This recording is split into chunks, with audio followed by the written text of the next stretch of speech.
I think it's time we blow this scene. Get everybody in the stuff together. Okay, 3, 2, 1, let's jam.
Hello, everybody. Happy Friday. Happy Friday night. You are joining us today for a show match, Lindenwood University against some of their good friends. They tend to scrim every Friday night around this time, Wichita State.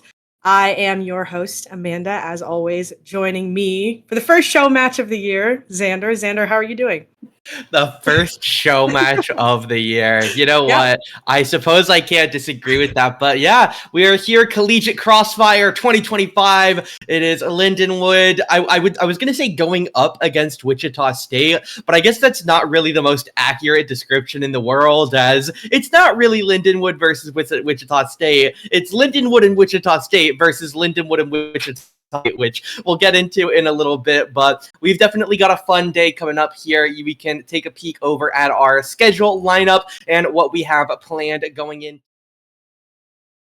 Here, our list of what we're doing. We're going to start things off a best of 3, Team Ronin versus Team Pineapple. We'll see those rosters in a minute here. Then we're going to move on to GOATs, good old 6v6 mirrored comps. Then we're going to move on to a good game of good old classic 2CP back from the Overwatch days. Then we're going to head our way on into draft, which we'll talk more about when we get there. There's some interesting rules and requirements going along with that game mode, and depending on the length of everything before that time, capture the flag, potentially going to be our final game of the day. So definitely some fun matches coming up. Obviously not the most entirely competitive. You look at 6v6 GOATs, you look at 2CP, these things don't exist anymore for a reason, but we're starting things off best of 3. We can go ahead and take a look at those rosters, and this will definitely be our most normal side of Overwatch we see today. Yeah, certainly going to be normal. It'll be just like we're watching that tournament that didn't happen, the best of 3 series. We're going to see a little bit of a mix-up. Obviously, we don't recognize all of these names. These are some Wichita State players, as we said, mixed up with our Lindenwood Lions. I don't really know what to expect. Xander, I don't know how half these players play. So...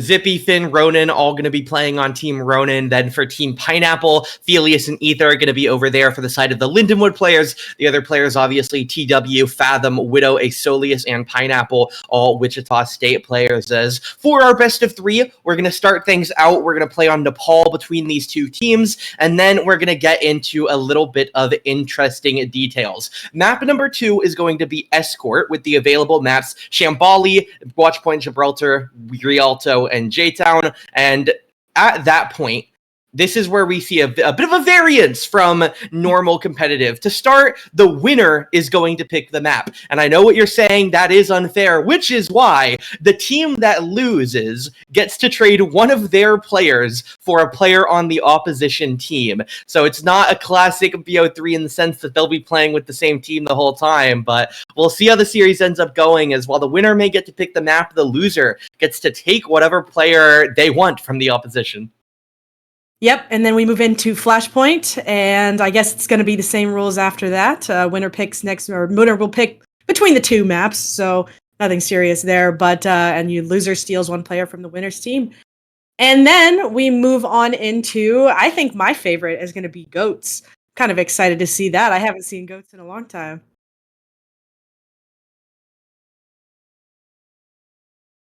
I'm at 3,000 ping on Discord. Holy. Oh, there we go. I'm back. As we see the GOATS lineups. There we go. Team Felius versus Team Widow. 3 Lindenwood players, Ronan, Felius, Ether, piloting the Diva, Zarya, Brig for the side of Team Felius. They'll be joined by TW, Pineapple, and Fathom. Then Team Widow, they have Finn on the Rhine, Zippy on the Ana, and then Fluffy but Deadly, Widow, Pride, Aesolius on the remaining pair of tanks and supports. So definitely going to be interesting. Obviously, we haven't seen 6v6. We haven't seen GOATS in quite a long amount of time, but we're moving things over and we're going to see them this game. Obviously, once we get there, not only is it 6v6, but we'll return to the classic state of GOATS v GOATS as very an old meta, but certainly something that I feel many committed Overwatch fans are familiar with. Yeah, certainly. Some call it perfect Overwatch, and very excited to see it. It's been how many years now? 2018 probably was the last time we saw it, so very exciting.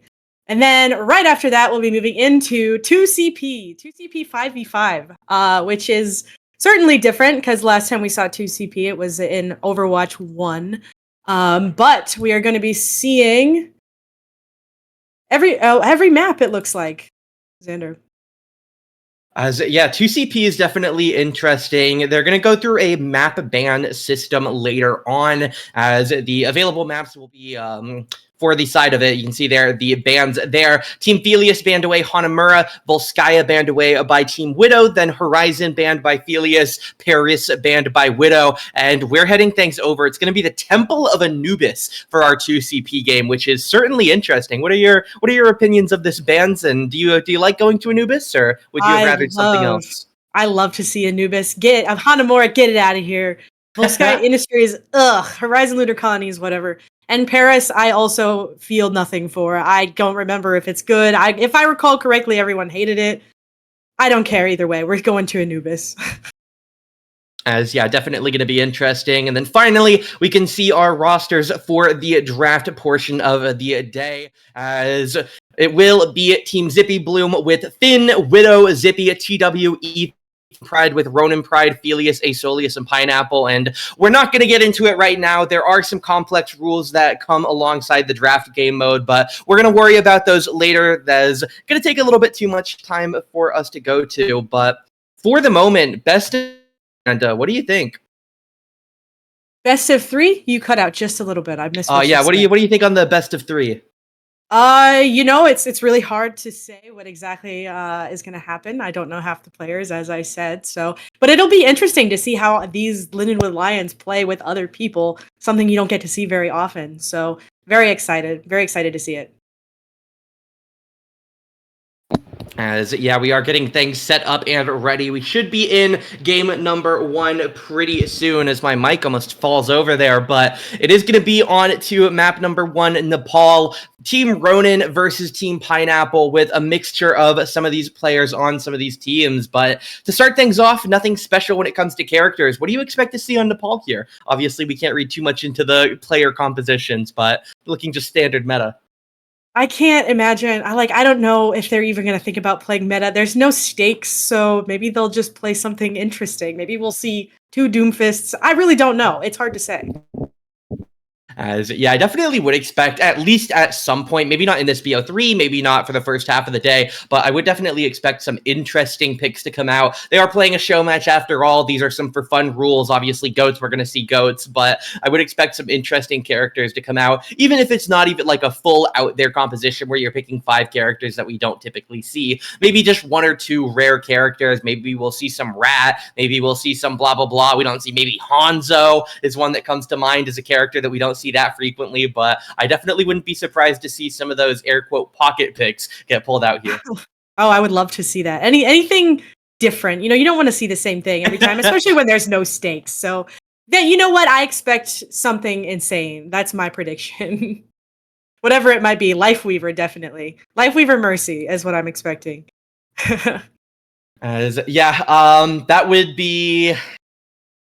That would be one of the things that you could do. It certainly would be. It's not the best. It's probably the worst. We don't need to talk about it. Looks like we're headed on into the game, into Nepal. As Yeah, definitely going to be interesting here as we're going to get everything loaded up on for it. Going to be inside for the first round. Maybe we see some interesting whole characters. Roadhog, Diva, always a couple options there to try and knock some people off the map. Maybe we see some Pharah gameplay coming out from the DPSs. Lucio, I'm sure, has a chance of getting picked up here, but we'll see what the team want to go with once we do get loaded in. Obviously, I do still think that we'll see a decent amount of what's meta. You're not going to get anything super surprising when it comes to overall compositions, but for the moment, we'll see the first drafts of composition. Ban, literally a myth, the legend, Hazard covered here.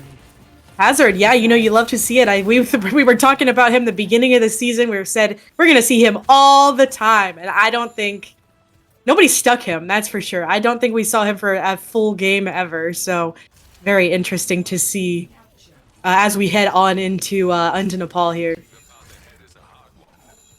We'll get things rolling here on for round number 1 is just a little bit of light poking, and we do actually the Shimada brothers coming out here for the blue side as we'll see how they can handle it as Ramatra holding on to the front side here as it will be Hazard jumping backside. TW now going in as blue team pushing on forward. Lucio on the back line going to get taken down, but Asolius is traded Hanzo headshot. Finn deflect, trying to trade away damage. Another shot by Zippy takes down a second one as the Hanzo getting some nice value here as Hazard having to block himself away, but back onto the shooting is the Hanzo as Ana heals up the tank and they're going to almost capture, but the Ramatra going in pretty aggro as Hazard backside trying to pressure onto these healers as much as he can as it will be Asolius' Genji pressuring the point here, trying to stop this cap from coming through. Ramatra, Lucio flying over to help stall for the moment as it will be another deflect coming out, but the red side here getting a little bit back into this fight. Zippy kills Felius, though. Another nice shot by the Hanzo as he will get dived on now. Ramatra, Genji take him down, and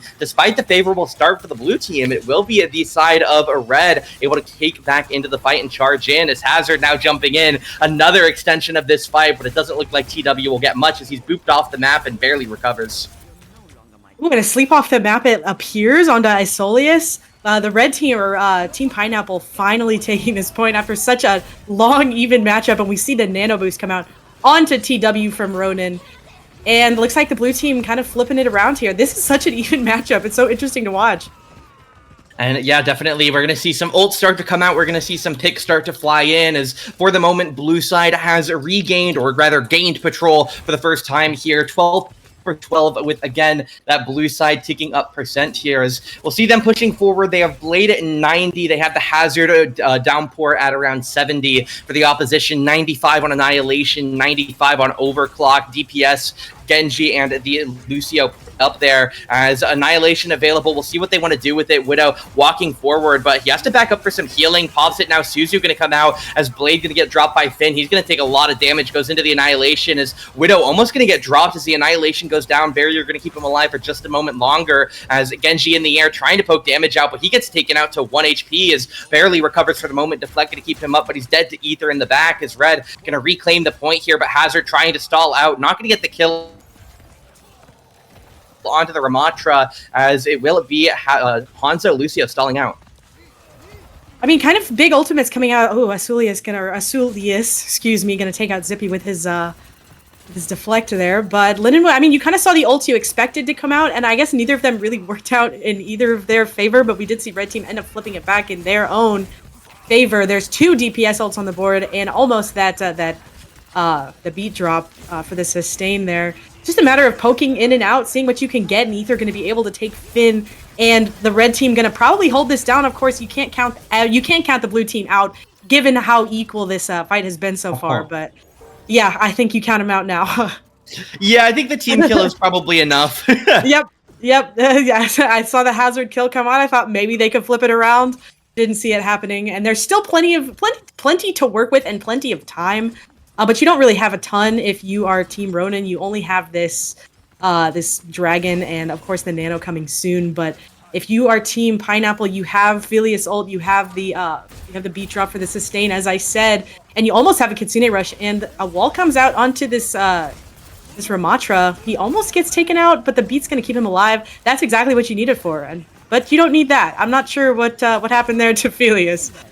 As, yeah, it is going to be Felius going off the map. Ronan drops down the nano to what looks to be the enemy Lucio, or his own Lucio, rather, who is then able to go solo kill the Kiriko. Finn takes down the tank. Now Aesolius trying to harass backside, but Hazard going to pick up that kill alongside the Lucio. As Red did get up to 87% with that push, but the opposition Blue are now up to 60 and counting. Is very long here for this first control round, as we'll see a regroup here. Overclock available, Kitsune available, Annihilation will be up in a moment for the opposition. The holders of they don't have much, 70% on a few, but Genji goes down early. TW's Hazard gets that kill early, overclocked by Felius. He's going to be hunting heads, power slide up to the top as Deflect comes out for the moment, now going back into hiding. Felius not going to get much off the overclock as Fathom throws Felius into the air. Suzu holds onto him, Annihilation on the other side. Widow trying to force his way forward now. Hazard jumps away around the map, is 87-87 on the point, but Red in favor of the fight right now. Hazard trying to pressure onto this Ramatra. Kitsune goes in as it will be a flip. 92 Blue, 90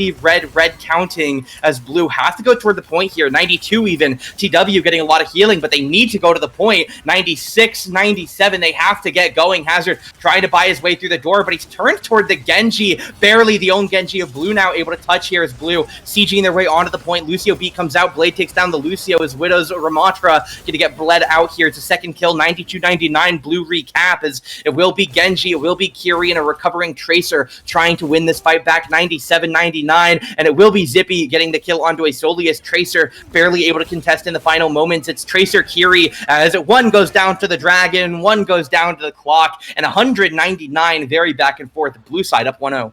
Yeah, what a back and forth match indeed. And 100 to 99% is, I mean, that's as even as it could possibly get in this first round.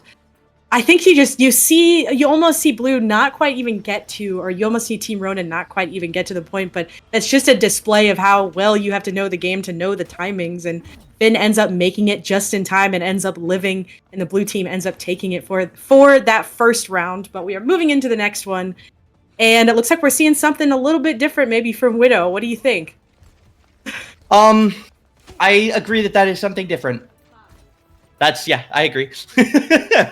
That would be a correct statement for sure. Oh, maybe it's not. Maybe we see two hazards here. Okay, this is the most hazards we've ever seen since, quote, the most broken tank in the game was released. As we'll head back in here, the next round starting up. Not too much different in the comps. Obviously, the differences have been noted.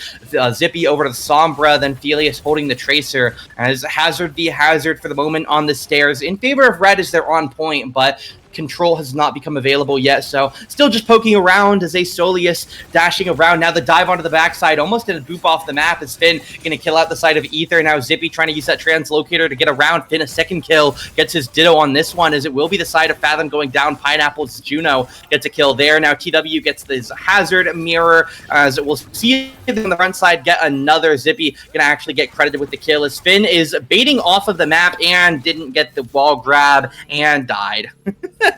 Unfortunate, but Team Ronan still taking that point. You have to be scared, I think, seeing this DPS lineup if you're Team Pineapple. I mean, these are these players' characters that they play the most, that they're the best at, and we saw some perfect executions from both of them coming out. Obviously, we're going to see a lot more as we go, but this fight already coming back, we're already seeing kind of a contest on the point here. As, yeah, we'll see Finn take down Pineapple, but it's retraded for both supports of Blue. Fathom and Ronan's Lucio Ana both going to go down 3v4 now, but Blue with no healing and a missing player. They're just going to get bled out here. Hazard gets it dropped. Finn is stalling on the edge of the map. We'll see if he takes himself off of it, as Zippy is able to kill enemy Hazard in a 1v1 in the side, but I don't know that the fight is looking that good for them. Zippy's at 95 on EMP, but I can't imagine he's going to use it in this situation as damage goes on to Aesolius. It'll get healed up. Fathom takes down Felius. TW going in now pretty aggro toward the point as Blue should be able to recap here without spending anything. Yeah, that's kind of the best case scenario, is recapping without spending anything. You have it for the next fight. But if you lose Fathom, you lose actually both Lucios, so looks like TW not going to make it out of that stick either. So, I mean, Team Ronan has these two ults. They're getting pretty close to having 5, and they have control of the point too. It's just a matter of, I guess, you have to lose this fight. Try not to use anything, because it doesn't look like we're going to see them win it here. So they have to worry a little bit about the upcoming ults, but I mean they have a lot of strength coming into this next one. If we get a regroup. If we get a regroup soon.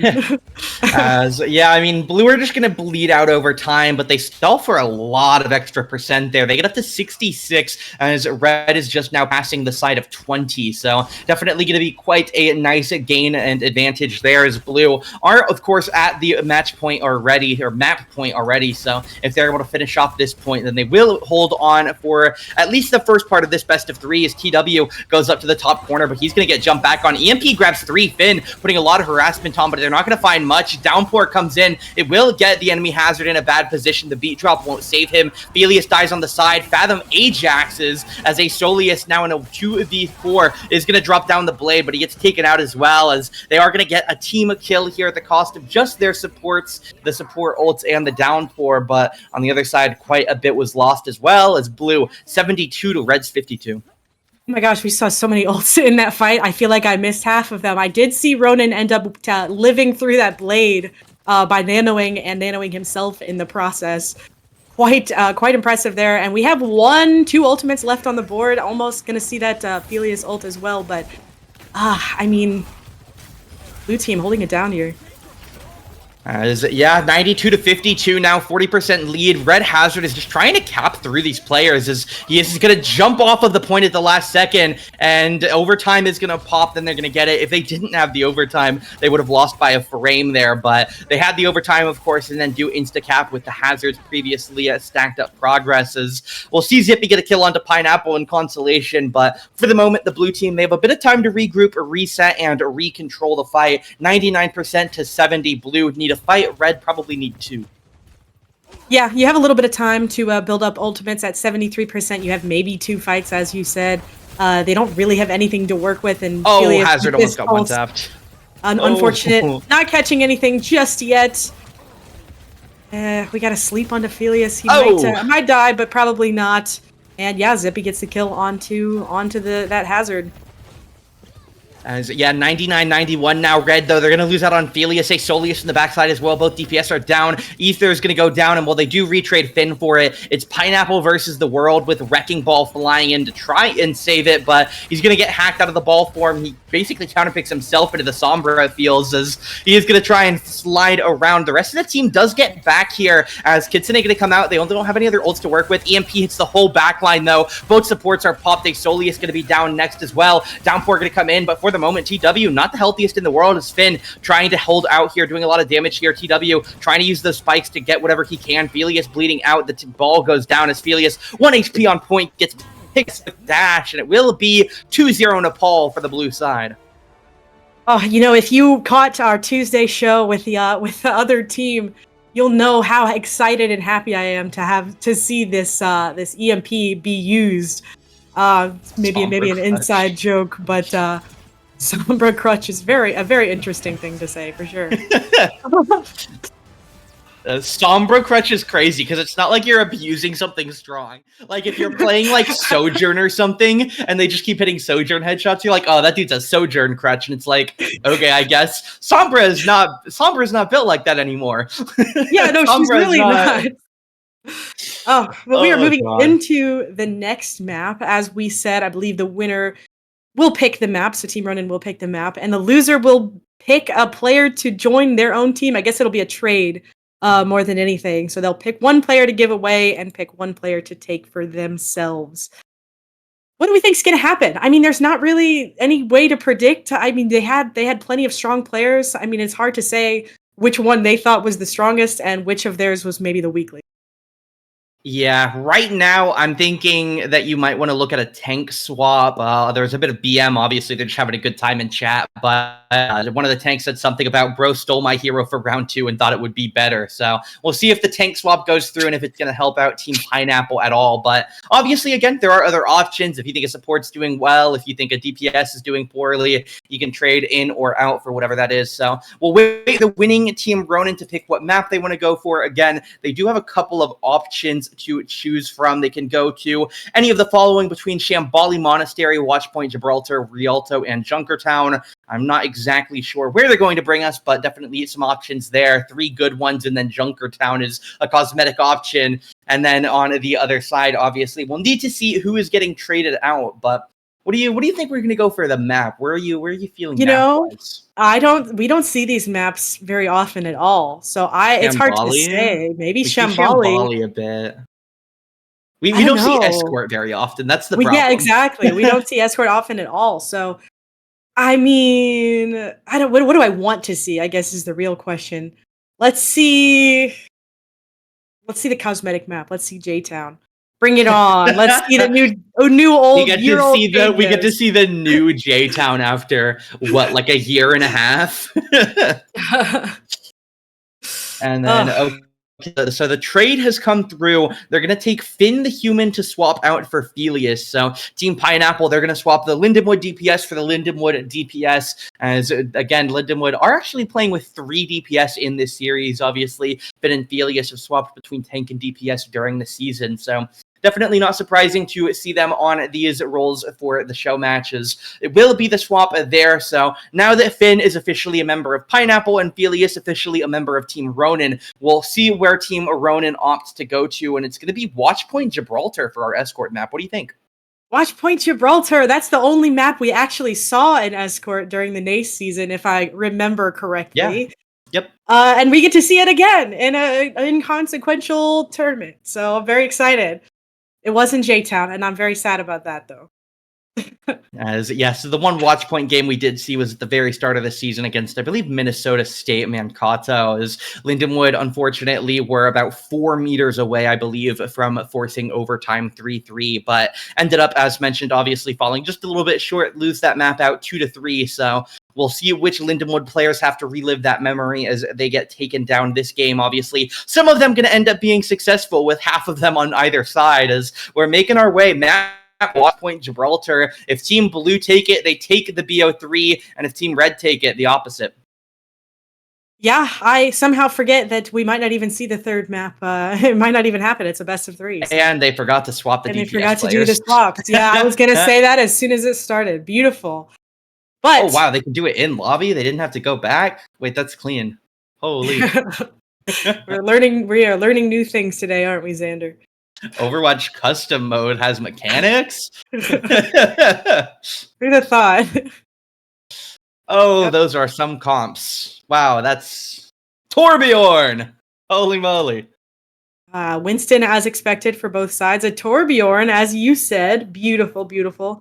Thought I would see more Torbjorn throughout the season, and I'm happy I see him now. As, yeah, it's definitely an interesting pick now with the perks in the game, with all of the shenanigans that we have been over time and time again. I mean, that dude be putting turrets on the walls. Like, come on, man. For real. And they'd be level 3 or something. I don't know. I think he picks between those, but I could be wrong. You know what? You're probably right. I think that's true. It could be level 3. Possible. We'll see if the Symmetra gets held. No, they're going back into spawn, so Finn is going to swap over to Tracer, and Torbjorn has killed Ether before Finn can get out of his spawn. I mean, that's impressive.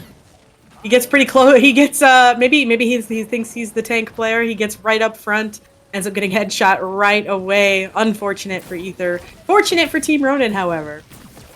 A great start for them, for their defense.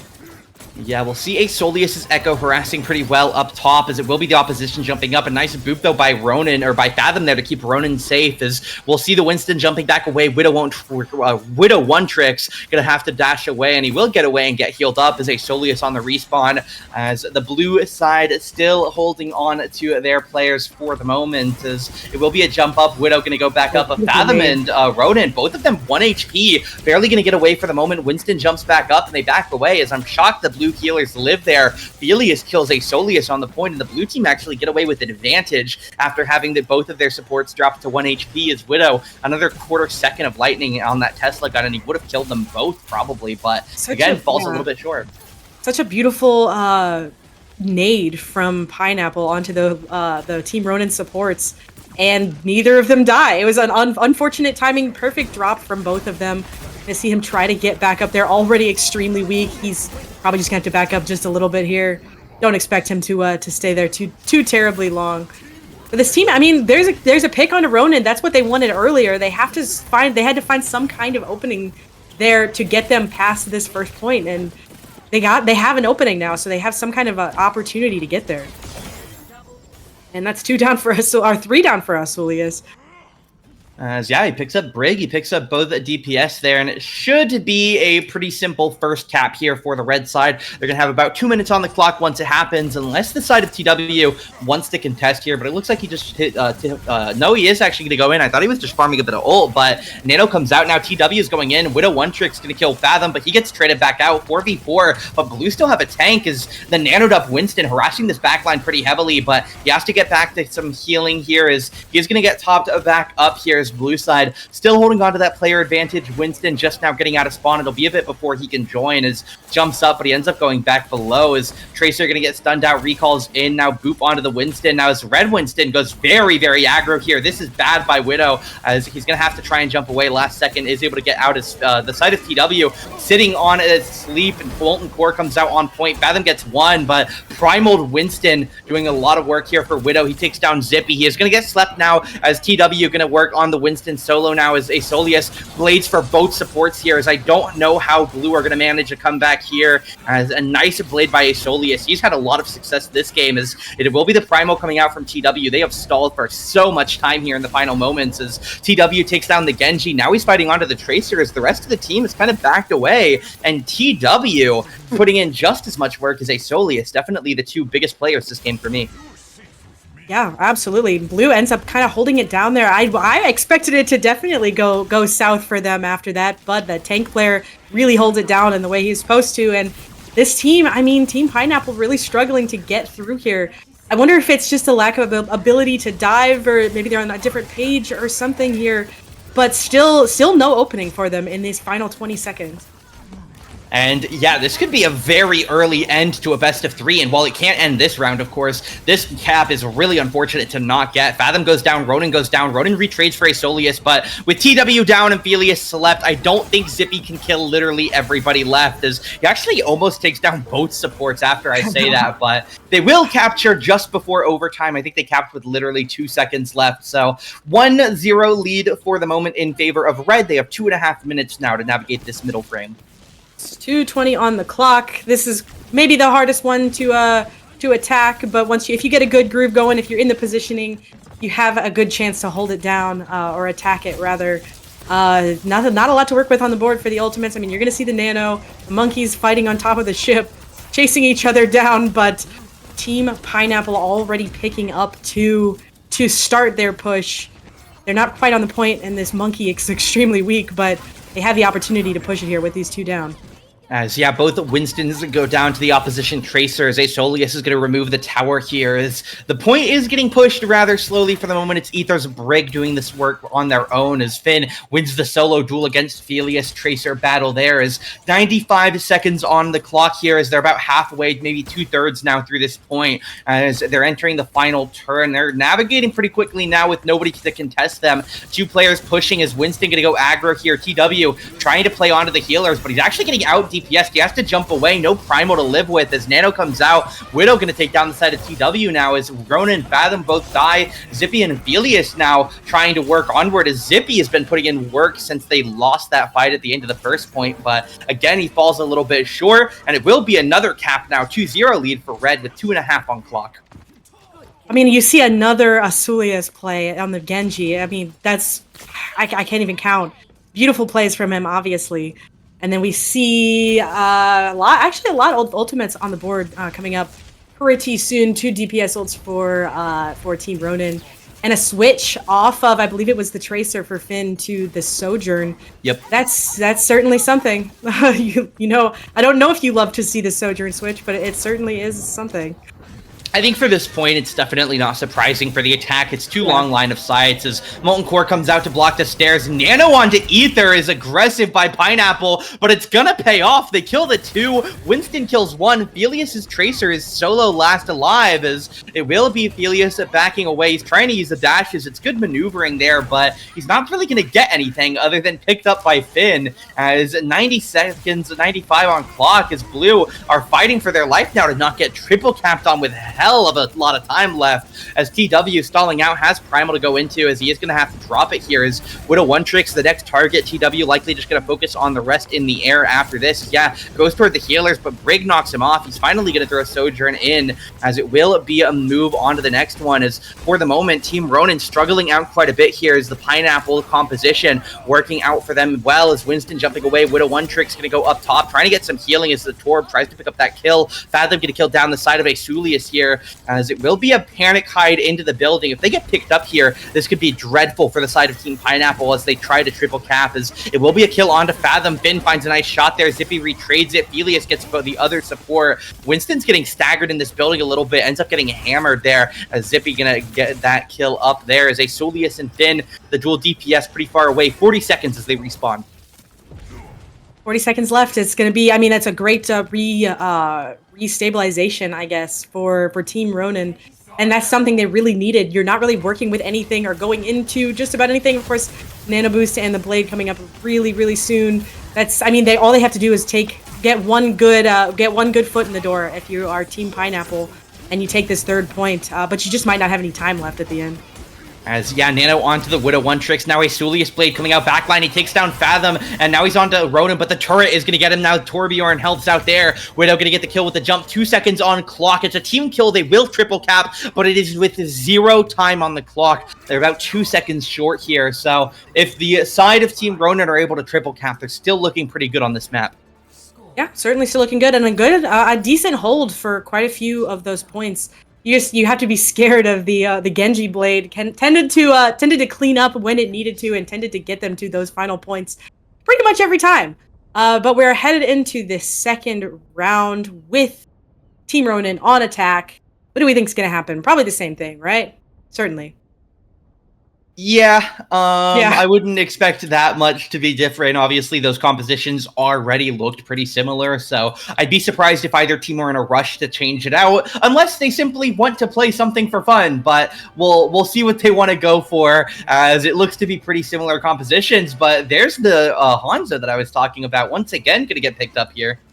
Yeah, I don't know how easy it'll be to play that Torb that we saw in the defense on the attack. Obviously, it's not too hard, but you just kind of want to switch it up, I think, if you're on the attack and if you are Team Ronin here.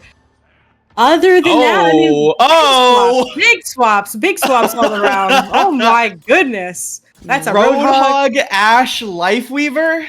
That's a Lifeweaver. You love to see it, you know?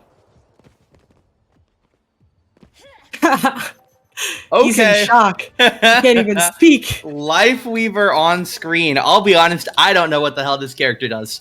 He got a pull, I think. That's about it. A TP like we saw in the last round, and nobody dies right off the bat, which is good. Good news. Certainly good news. If you're Team Ronin, of course. Yeah, there's going to be a jump here from the Winston as Widow One Tricks trying to make a play, but he's going to get slept here, so a bit of aggro time for the side of Team Ronin as Roadhog goes down as Lifeweaver hits the life grip onto the Roadhog, their pedal platform to get him up in the air as Roadhog bouncing around, hook onto Ronin, and that's the Ana dead. Nice pick there by Widow One Tricks as he hits the shot for that one. As for the moment, it's TW on point, forced to jump away from this hog. A lot of damage pumping in as eyes on the Tracer's backside. Felius and Asulius are dueling it out long range here as they're blinking in, blinking out, as it looks like it will simply be a retreat for the moment, not going to be a kill for either side. As for the moment, it will be back to a neutral state as we wait for some respawns, some resets, and some farming of the ultimate abilities.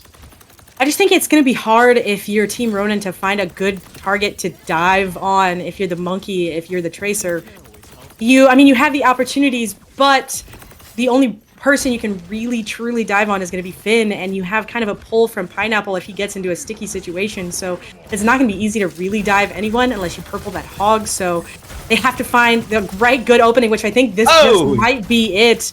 Pineapple gonna go down and Finn gonna get headshot in the process. CW not gonna make it out of that alive, but they're up 1 at this point. They just need to kind of stay alive and find the right targets to go after here to get this first point.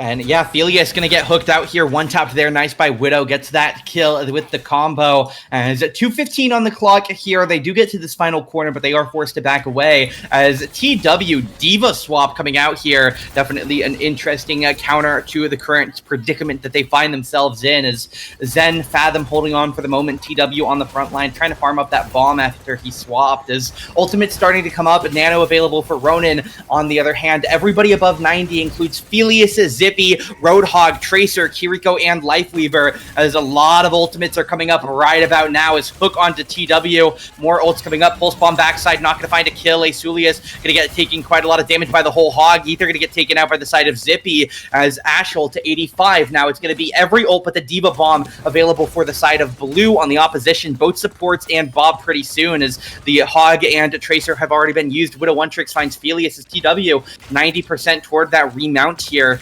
as we'll see him get that back, as they'll probably wait for Felius respawn to make a big play. As TW, oh! Bad timing, unfortunate for TW, not going to get that mech back.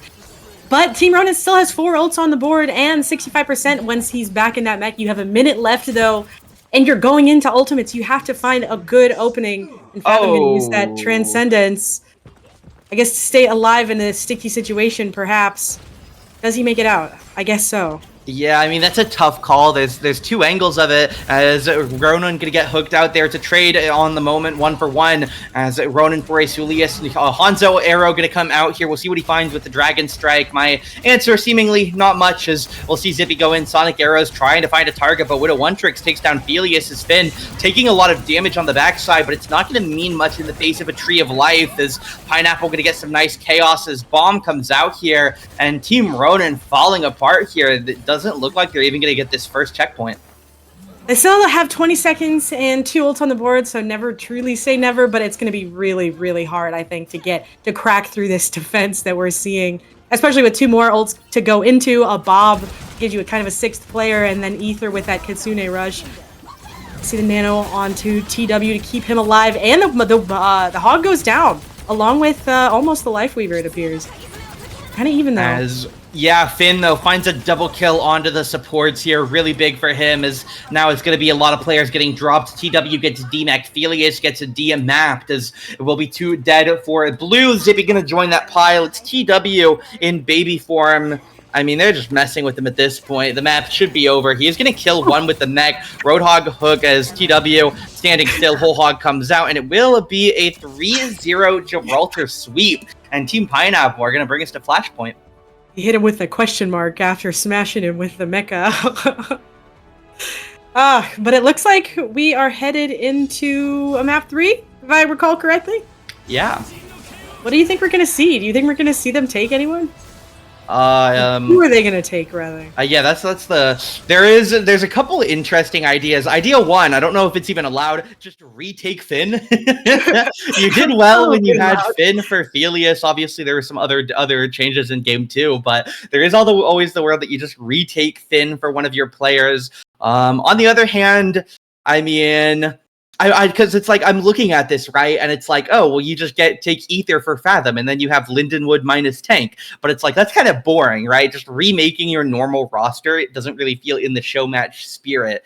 But we'll see what they want to go for. Obviously, there are plenty of options. I think Asulius isn't a bad pickup. Maybe Asulius for Ether. Just send Felius. Send Felius back to his home team, while Asulius has had an absolute pop-off match in that previous one. So I think that's what I would go for at this point, Asulius for Felius. But again, similar to the last one, there are a lot of reasons that you make a lot of different trades. Yeah, I agree. And I don't think it's against the rules to just make the same trade. As you said before, we could end up seeing that. I guess it just depends on how they're feeling about New Junk City, which is the map we're going to, by the way. So Team Pineapple do go over to New Junk. Team Ronin now left to make their decision, as there's a couple options. I don't think you'd want to swap your tank unless you want to play Roadhog. Definitely going to be interesting there. What do you think, Amanda? Oh, I don't know. I don't think you trade the tanks. I don't see a reason to do that. I I mean, I think you just have to go with the DPS again, like make a choice between the 4 or between the 2. I don't think there's any reason to switch supports either. I don't know. I mean, it's hard to say. I think DPS. I think you just make the same trade you had before. Yeah, I think you take Asulius so he can play the Genji, then you keep Zippy on these aim champs. His Hanzo has been pretty on fire at some certain moments, so that's definitely the camp I'm in, I think, and it's gonna be Finn for Felius. And we are back to game 1 rosters. Yes, we are. It was not that exciting or special, but here we are. We are back to the exact same thing we were at before. Should be interesting, and we might have seen something similar already. I mean, we've seen these rosters. We can say that we're going to see comp similar to the first game because it's the same rosters. But again, either A, maybe you don't like it on New Junk. New Junk isn't really the best map, maybe for the Hazard Dittos. We'll see what they want to go for. Obviously, a couple options. I saw JQ Junkrat there from TW and Zippy. And while that certainly means nothing, I definitely now want them to lock that in. Lock it in, JQ Junkrat. On New Junk City. Let's see it.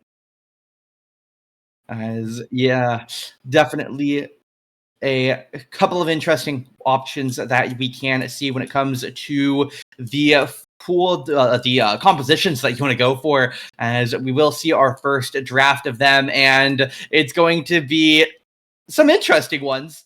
The blue side, Team Ronin, opt for the moment JQ, Mei, Reaper, Kiri, Lucio. The opposition currently hovering JQ, Genji, and Moira, with Felius and Ether undecided.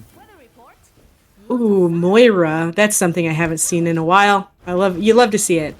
But it looks like JQ on both sides.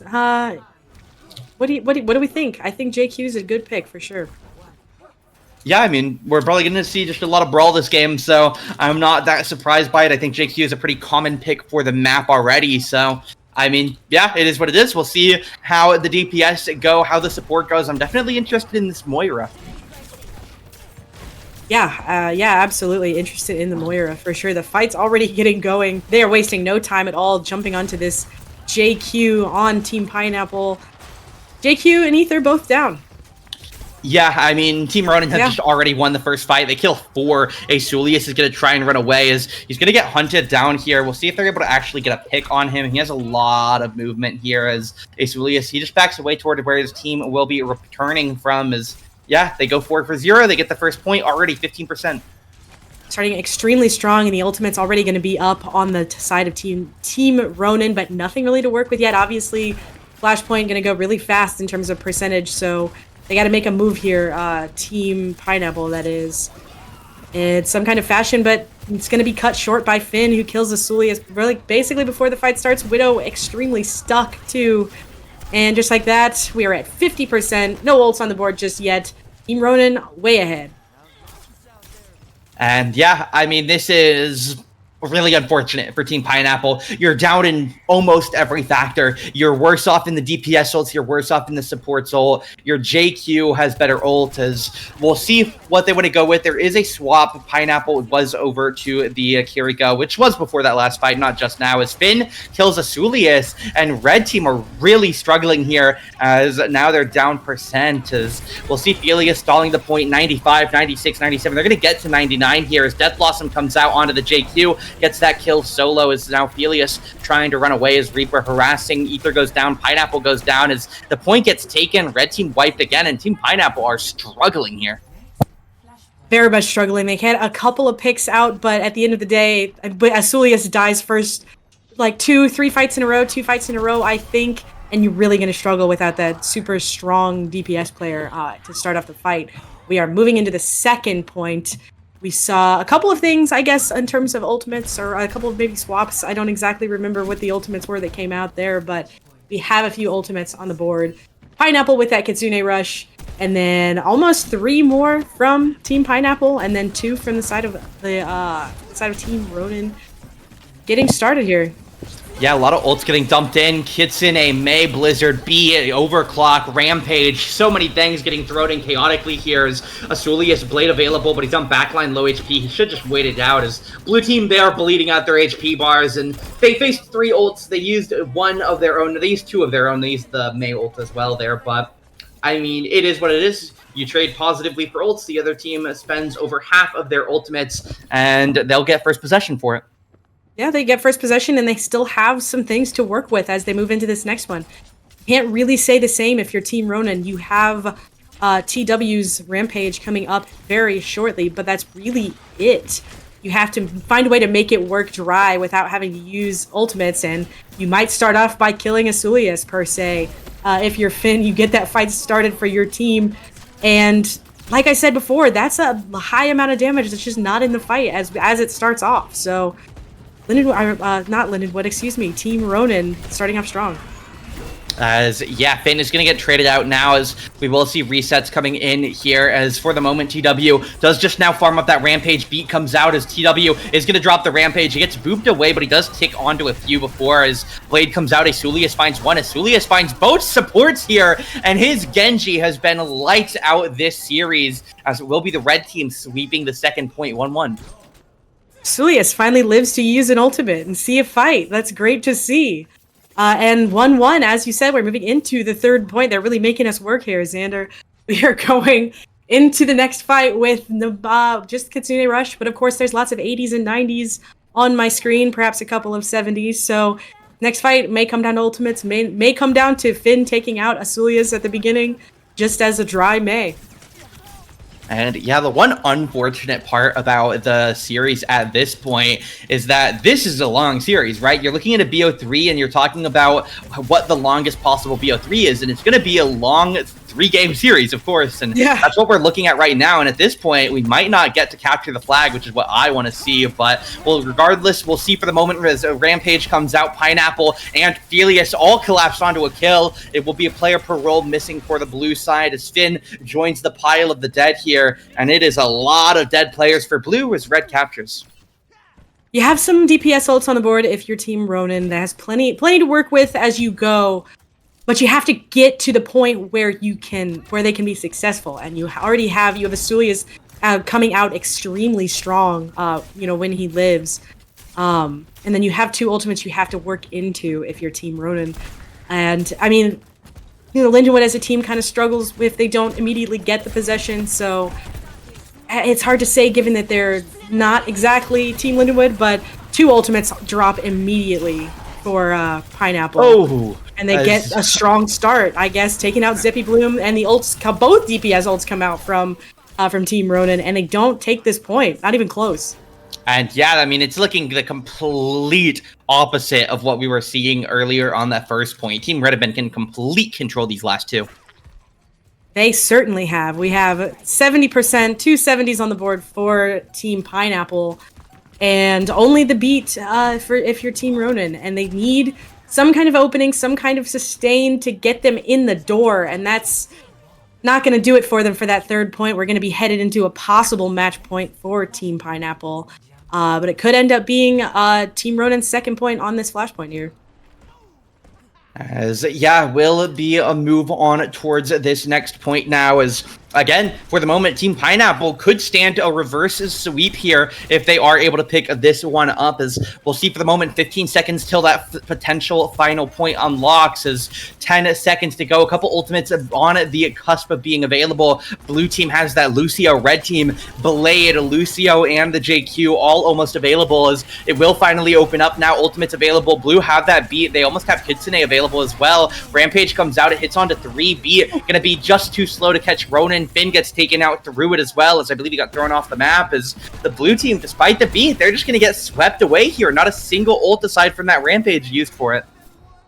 Yeah, that's what you really need if your Team Pineapple is just using that one ultimate, which ended up working out for them beautifully. Your Team Ronin, you have 4 ultimates. You're at 30%. Plenty of time, I guess, for them to get maybe a fight or 2 in there, depending on the length. You have to find yourself an opening, and they really, really struggle with that, especially these last 2 points they've lost. They have to find some way to get themselves in. As, yeah, will be the JQ getting dived on here. Widow One Trick's gonna get taken out first now as Genji dashing through. Blade comes out. Ether gonna go down on the side of Red. Asulius, finally a failure of a Blade as Team Ronin finally find that break. They cut it down as 80% and counting now for the Red side, as Blue will retake it 82 as Red one fight territory still to win this map out, and they have a little bit of time to farm some ults to try and make it happen. Filius kills 2 there. I thought he slides in trying to take out Ronin in the process, and Ronin ends up hitting him with that headshot. So unfortunate for Filius there, but we're seeing another fight already kicking off, a Kitsune Rush already coming out. Can Zippy get anything with this ultimate is the real question. The answer to that question is no. He does not catch anything with that high noon there. Oh, the Blizzard. To start. Oh, overclock though, Filius. Yeah, Filius is hunting here. Widow One Trick's going to take down Ronin, and it's 4v2. Rampage comes out, it hits onto 2, but it's now a 3v1. TW has to kill the rest of the world. He gets 1, as now it's 2v1. Ether and Asulius take him down, and I don't think that they have the movement speed for a touch here. We'll see if Lucio has that rollout. 97. I think he'll make it in the final moment, as yeah, they do just barely get the contest here, as they are going to go on, and they just capture it. Actually, it's a retreat from Asulius and his duo Pineapple, as again, they still have that beat to work with. They have a Rampage coming up in a moment. Opposition 30% away from their closest ult. So the Red side looking to just try and walk up and cap here, as Widow One Trick's going to take down Fathom very quickly, as now it's going to be a contest. TW trying to hold on. Again, Rampage available for Widow One Tricks. He's just waiting for the right time to use it. Now it's going to be the beat coming out here. Nothing's really used to bait it, as Rampage finds nothing. Widow One Tricks, not what you want to see from the player with the big ult in the fight, as ults are starting to get farmed up, but the players are going down before they can actually top them off. Is just about a team kill. Now it is a team kill, and it will be the side of Pineapple. They're going to take it 100-99, 3-1. The series 2-1, and Team Pineapple takes down Team Ronin in the first set of the game. Get really close, I guess, at the end there to getting it to a 5th and final point, but Team Ronin not quite able to do so. A lot of strong, especially this boop here. A lot of strong showings from this team, but ultimately not able to make it at the end of the day here. Oh, they actually did. I don't know what I'm talking about. As yeah, that will be the end of our best of 3. Definitely a fun one there. I'm kind of shocked at how close that was. No. Yeah, I enjoyed it. I mean, you trade your Team Pineapple and you get the player you traded for traded back out for the same player, and you end up taking it. I think that's pretty impressive for Team Pineapple to make that adjustment. You end up winning because of it. So. A great best of 3. We are going to be headed into, I believe it's Goats next. Is that correct? Yep. That's exciting. Yeah, Goats definitely going to be interesting. As for the moment, we're going to send things over to a break. It'll take us a minute to get that 6v6 set up in the lobby, but we're going to send things over to a gap. Again, we'll be back with a bit of Overwatch 1 in the style of Goats.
Welcome back from the break, everybody. We are headed right on into GOATs. I want to remind you what the rosters are going to look like before we head on in. We have Team Felius versus Team Widow. Pretty different teams and a couple extra people, it appears.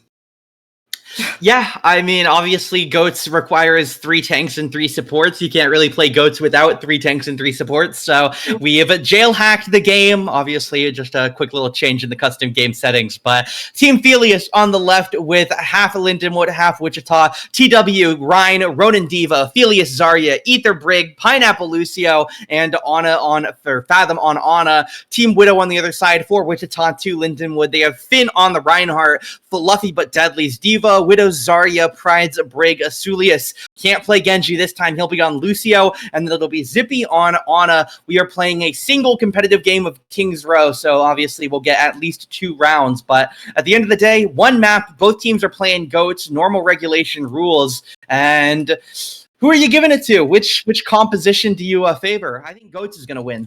I think GOATs is going to win. I think you have an excellent point there. It's so interesting to see an extra person on each side.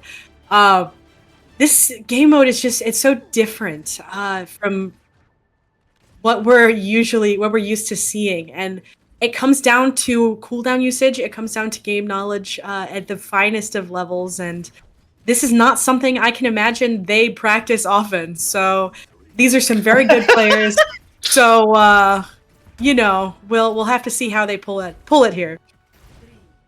And yeah, I mean, it's a classic, man. Please, bro, just 1 round, just go GOATs. It's my rank up game, man, as we'll see which of them can pull it off here. Obviously, air quote, the most overpowered composition of all time, making its way in. A comp so OP, it forced Overwatch to change how the game worked, as we'll see which Reinhardt presses the go button first. Obviously, GOATs is encapsulated by its ability to go in, as Ryan going to catch some bubbles here. There's a lot of chaos. It's like Fluffy but Deadly, the first kill onto TW. Now it's going to be a collapse for the attackers. Ronin picked off. TW, of course, falls already as Felius backing away the Soul Tank to survive, and they just go to their spawn as Zenyatta pinned by Finn. What a curve there. Nice driving by the Reinhardt. As for the moment, the first fight goes over to the defense, but they might get picked off on the retreat. Yeah, looks like they're getting the retreat off pretty steady here. Nothing terribly too much to worry about. If you're the winning team of that fight, you're gonna have a pretty decently high charge Zarya. You're gonna have interesting amounts of ultimates on the board. But if you're Zippy Bloom, you have that trans, and It looks like they're cleaning up already. There's no attack happening just yet in this fight. I mean, what an obnoxiously quick transcendence by Zippy. Fathom was still at 65 when he popped it, and while he was able to get the ult by the end of the fight, obviously there's no point popping it there, as triple tank ults available for Blue. They have both of the support ults in 1%. Zippy kills Pineapple. They have 5 ultimates. Trance back at 30. His charge goes in. Eyes on Finn. He's going to drag enemy Ryan away, as now the hammer swing comes down. TW goes away, as the red side are struggling out here. They have all 3 support ults here in a moment. They have Rhine, they have Zarya, they're 80 on their bomb, but the blue side, they're still sitting at 5 ultimates, and Zen is back up to 45. Oh my gosh, there's so many ultimates on the board, but that's kind of the beauty of GOATs, is they all kind of come up at a decently similar time. You can see Fluffy but Deadly kind of standing in the back here. Oh, Widow ult just got eaten. The Zarya grab got destroyed by the Diva Matrix. Ronin, what a grab there, as now it is going to be a kill. Finn and Fluffy but Deadly both retrade 1. Finn gets another, and it's just a demolition here. They get their Zarya ult 8. They get a Zarya ult on the ground of their own. As I did actually notice this, both the Brigs have their ult bugged at 99. I was really confused how Pride was sitting at 99. I was like, was there not passive ult charge anymore? Like, what? But Pride gets his ult, as we do actually get a quick bug fix on how to make it work, as we'll see for the moment going in. Now Ryan, big shatter, Trance comes out, Bow, they commit 2 defensive support ults here, as enemy Trance gonna get used now. It's a nice stagger, as well, Zippy's gonna keep everybody alive. Finn gets 1, Widow gets 1, Brav comes out for Felius, he goes down, as he actually kills himself out with a right click there. Widow 1 tricks, kills Ether, and things are disastrous here. 1:04 on the clock here, and it looks like this might be one of the fastest King's Row games you can have. Yeah, I mean, you saw a lot come out at once there, and you saw two, I guess, defensive ultimates come out at once. If you're Team Felius, that's not going to be maybe the best Goats gameplay, but I don't know that we expected the best Goats gameplay here. But the Team Felius walking in, this is the furthest they've gotten, I think, and we got a Fluffy. Oh, Diva bomb to the air. Diva bomb to the air, blocked away. Good by Finn, as we'll see the fight breaking out. That's favoring Blue pretty heavily here. There aren't that many ults left to work with for them. They do use that beat, but now they're going to get grabbed by a grab, and the red side are going to get this cap here as they get the team kill. Obviously, a little bit of staggers on the spawns and whatnot, but at the end of the day, they do get the kills, and they're going to stack everybody on, and it should be no problem to grab the point. Yeah, I'm happy to see them break that first point. We get to see more Goats. Woo! Not a lot of ultimates on the board. I mean, you have Shatter if you're TW. Finn, you just saw him use that Shatter. We are going to see the Diva Bomb from Fluffy but Deadly. And not really anything to worry about in terms of what to eat for Fluffy. I mean, Felius doesn't have that grab. Don't have to worry too much about it. And those two ultimates that were used at the same time, almost back on the board.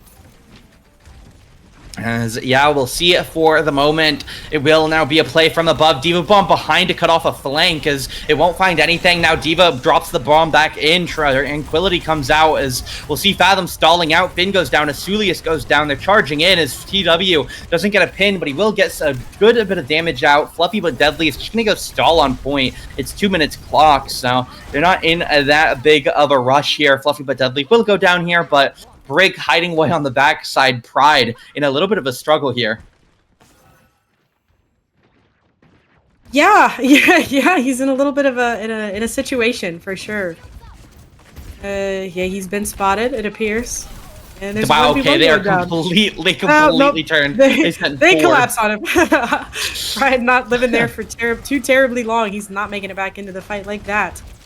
And yeah, now that they're down a Brig, it's just a play. 5-man grab comes out. It doesn't look like they can punish it too hard. Enemy grab comes out. It'll be grabbed on 5 as Tranquility comes out. Diva Bomb comes in. It will grab Asulius, but then retraded for it. A support down for both sides here. There's a lot of a lot of damage stacking in as it will be kills for kills. Zippy and Finn both go down for the blue side as it will be the D-Met coming out here. Widow One Trick's going to go down now as it will be Fluffy but Deadly's Diva trying to cause chaos, but in such an outnumbered fight here, Fluffy but Deadly just going to lose the mech. Him and Pride go down.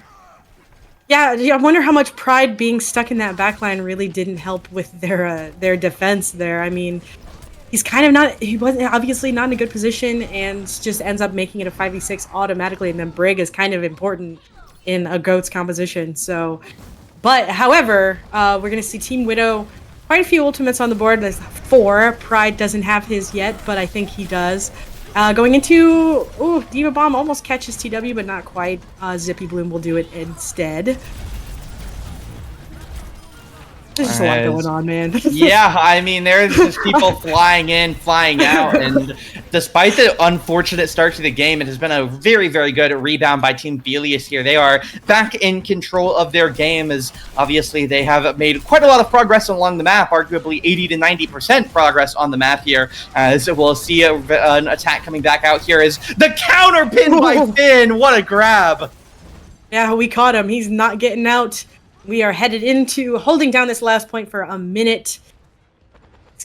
Looks like we're hiding. Looks like we're gonna go for a sneaky little shatter here from the back. They have no idea. Surely you don't get away with this.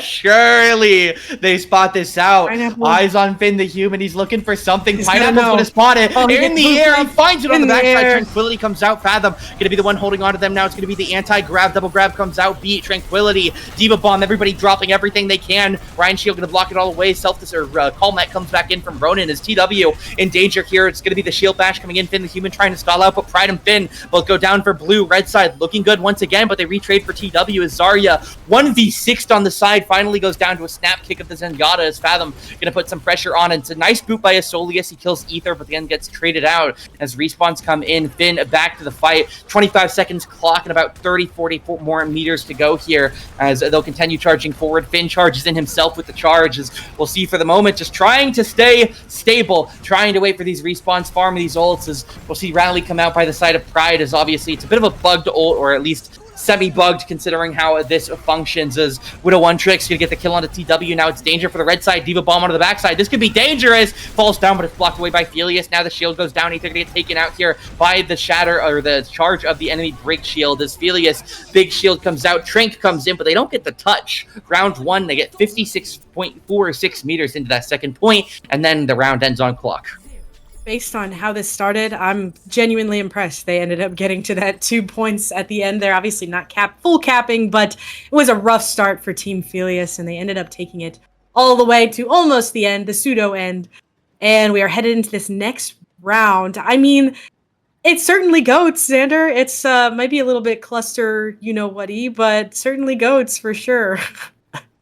Yeah, I mean, I feel like this is kind of the nature of GOATs. Obviously, I do think it's a couple things worth noting. One, these teams do not play 6v6 anymore. It's not a thing that you do. It doesn't exist. As alongside that, I mean, Ghosts is an incredibly hard comp to play at the top level, right? It requires such a good comm structure. You have to know who to help, who to go for, who to dive, and obviously considering it's literally just one team that Psychopath played it in an open tournament and just refused to lose games, but it's definitely a chaotic composition. It looks chaotic to play, combined with the fact that Brig has to jump through hoops to cast her ultimate. I mean, things are continuing to get interesting, but we'll see for the moment. The second round getting set up here. Obviously, no changes in the players or compositions. As round 2 about underway, as again, we are only playing one map of GOATs, so potentially or very likely to be the final round one way or another, as we'll see how Team Blue go here. We will certainly see. Already getting started. I mean, you have to be extremely brawly on this kind of composition, so you're kind of just kiting backwards. Team Felius, that is, and Ronan already going to start off with a kill. But it kind of gets, I mean, if you lose your Ryan, I think every player is equally important here. So you kind of have a trade-off here. Felius going to be able to take out that Diva. I think that's going to be a little bit of an advantage for Team Felius, but they do lose a tick. So yeah, we'll see the ticks coming out here. The second tick should get grabbed here by the side of Team Widow as they actually back away from the point. I think they're waiting on a respawn of this Diva, as they're going to give up a little bit of the percent that they did get there. They were only 2% away. I would have liked to see them stick on it, but Trank comes out. They instantly kill 2. They just win the fight out anyways. Won't matter much, as it will be an insta triple kill. Zarya now going to take down Pineapple. And I do think the other thing worth noting is that this game is not balanced for this, which is why it's getting so chaotic. The tanks are killing people so quickly because they're designed to be 1 per team. That's very true. This game is 3 per teams of 6. It is definitely not balanced for GOATs. I mean, that was kind of the point of changing the entire game, was that you couldn't really play GOATs. So it's funny to see for sure the lack of balance, I would say. Where if you're Finn, you're really deep. Oh, you end up getting the shatter actually. TW almost blocks it off, and he ends up dying in the process. So. As yeah, we will see the hold for the moment as Ronan gonna back away. Does eat a fire strike there as Sulius solo pushing the point. The rest of the team charging forward. Ether very low. Fire strike not gonna find him though, as he's a bit too far to the side. As it will just be a retreat for the moment. As Widow's team just gonna continue to push forward. Yeah, well they have it. They can. There's not. I mean, the ultimate's on the board, or they have the Diva Bomb. They have the Transcendence, but you tend to see the support ults often happening, and Sulia's going to be taken out by Ronan's Diva Bomb. Fluffy's still going to have theirs and not going to use it, actually, it appears. So, it looks like, I mean, it's still even. Team Felius could still take this. Team Widow could still take this. As yeah, we'll hold on for the moment as the fight breaks out even further. Now Lucio beats dropping in. Ether goes down. Fathom potentially going to join them, but no, Fathom gets a kill with a snap kick before getting dropped by a quick melee. As Finn 1 HP just holding on to the point, sending fire strikes from range to try and help volley in. As Felius back with charge, trying to work on the shield here. As again, it's just a game of keeping your tanks alive until they get popped up by another tank. As we'll see damage stacking back in, but the blue side once again just going to retreat for healing. Yeah, no point in fighting it. I think you just wait for the team, get your cooldowns back, and go back in as intended. Plenty to go. There's a Diva Bomb. Jump it out, dropping right on a TW, right on his right side. He will end up dying because of it. The grab not eaten. Wow, well, that's a lot of ult stacking in. Trance, it's going to be the Be It coming out as obviously Rally available as well. Ether is going to go ahead and commit that one now as enemy Trance comes out here by Fathom. Shatter available for the side of Finn the Human. We'll see if he's looking for anything with it as he is going to send it under the point. He actually grabs 4. They're going to charge in here, and that definitely turns the pace of the fight as double hit with the grab here. Now Finn going to charge one away as it will get taken out as it will be a double for Widow, a kill for one, a kill for another. A Soleus now gets a kill. Fluffy but Deadly gets it, and they are certainly going to get this second point. And considering the time they have left, I think they're going to have 4.5 minutes just about. I definitely would expect them to win this map, but we'll see if the red side can defend for the max total time, as it will be 4:10 on clock.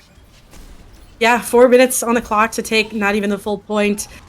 But, I mean, it is unpredictable right now. You just kind of see, once you have the ults, you just kind of see them fly. And I mean, you see good openings with big shatters, or sometimes the big grabs also bring out the big openings, but you just have to wait and see what you can get. And a big shatter looks like is what it's going to be. Not quite catching. Yeah, they catch 2. I don't see Team Felius holding this down too much longer here. Yeah, I mean, the blue team are just, they almost just get team kills here. They're going to lose out on 5 if Pineapple goes down, and while he's able to stall it out, it shouldn't matter. He's going to go toward point, but with so many strong characters, he's just going to get taken out. 3.5 minutes on clock. It will be Team Blue, at least catching the distance of their opposition, so they're going to take our Kings Row game, I suppose, 3-2. That they are, and wow, Goats is something in current day Overwatch. I will say that.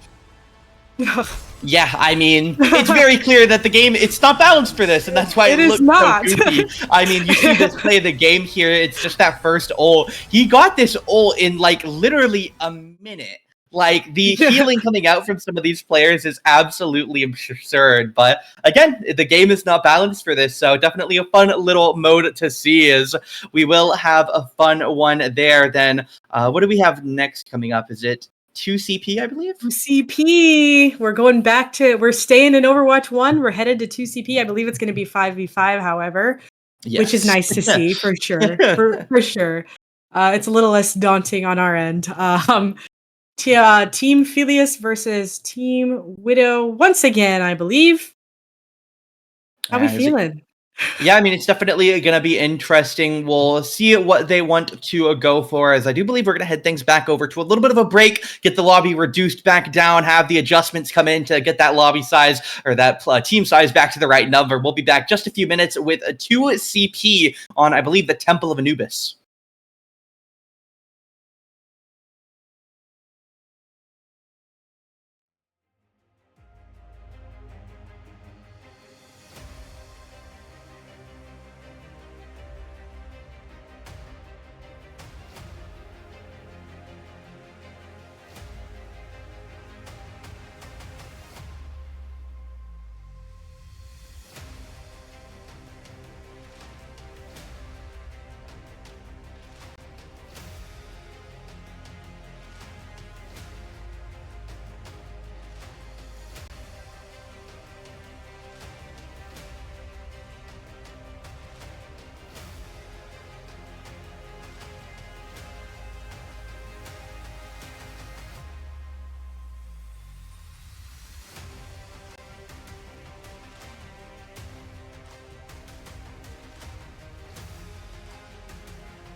Welcome back. We are headed to 2CP. Xander, what do you think? Are you excited? I personally like this game mode. I'll say it. I don't care if it's competitive. I don't care if there's integrity to it or if it needs to get removed because it's not well balanced for the game. I like this game mode. I think it's a fun game mode. And while I hate this map, I don't like Anubis for 2CP. I don't like the map. I definitely like the game mode. So I'm interested to see what we're going to play as we can take a peek over at those rosters. Obviously, gave a little bit of a mention to them a moment ago before we headed out for a minute. As Felius team is going to be featuring TW on tank, Finn and Felius on the DPS, Ether Asulius on the support, Team Widow with Fluffy but Deadly on tank, Widow One Tricks and Zippy on the DPS, Ronin and Pineapple or Pinapple on the support there. As definitely going to be interesting. A single bout of Temple of Anubis is certainly going to be a fun one. I'm giggling at Pinapple. Yeah, you know what? You know what I really enjoyed about Anubis, which is not a thing anymore, and there's no chance they play it, is back in the day when you'd pick the Junkrat, you spam the front door, and for any 2CP map, you spam the front door. And then you have the Bastion Reinhardt up on that first little lip. And then you lose the first point on Anubis, and the team is like, they think they're in, and you're Junkrat, and you're standing like by that bridge on that little ledge, and you pop the drop tire, and you just surprise them with an animation glitch. Miss that. Want that back. Bring it back. And yeah, I was personally hoping to get Volskaya when I heard we were going to be playing 2CP. I think Volskaya is the air quote most fun map in 2CP. I don't care if it's well built. I don't care if it's well built. But the day that I've seen a Torbjorn get a quadra kill by putting a turret on those moving platforms, I mean that is peak content right there. How does it feel to be just actually wrong?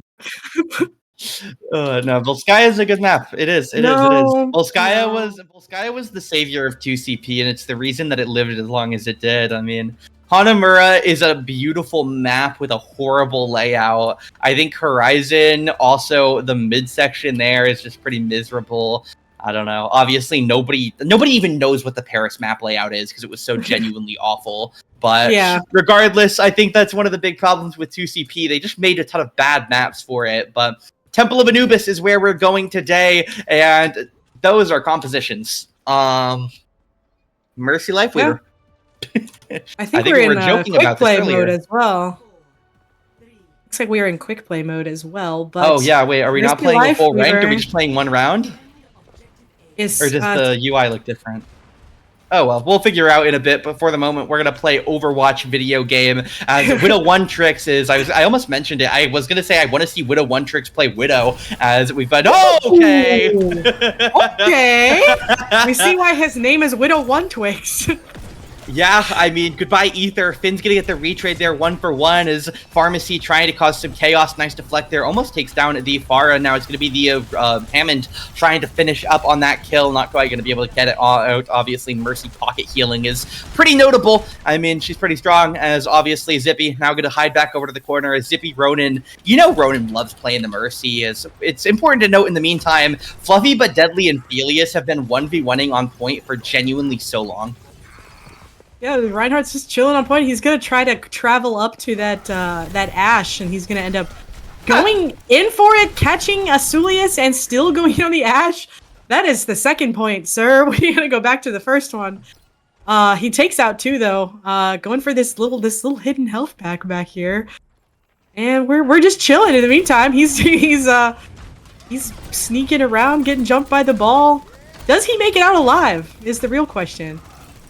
Yeah, he's a Life Weaver. Yeah, I guess he does. He makes it. Based on that, Life Weaver might be the best healer in the game, but we'll ignore the peak example there as Fluffy but Deadly does get that kill onto the Genji. As Widow has to back away to go grab some health packs as he'll go back up to his high point as Fluffy but Deadly takes down Felius as the red team here has been getting a lot more work done. Team Widow getting a lot of success here as Ronin gonna get that kill onto Ether. Asulius dead as well, so no supports here, and it should just be a cap at this point. They finally get their first tick despite almost 50% in progress here as Pineapple notes that it's quick play for him as Barrage comes out here. Not actually going to find a kill as it shouldn't really matter all that much. I don't think that they can get a good contest here as Genji potentially looking around the side as Hammond, he's putting some pressure on him. Minefield comes out onto the point as they actually are going to go for this fight, as it will be Ether getting 1 kill traded out for the ball as Genji trying to stall on point with deflect, as it will be a chaos. If they get off the point for even a second, it will be a cap here for Red, as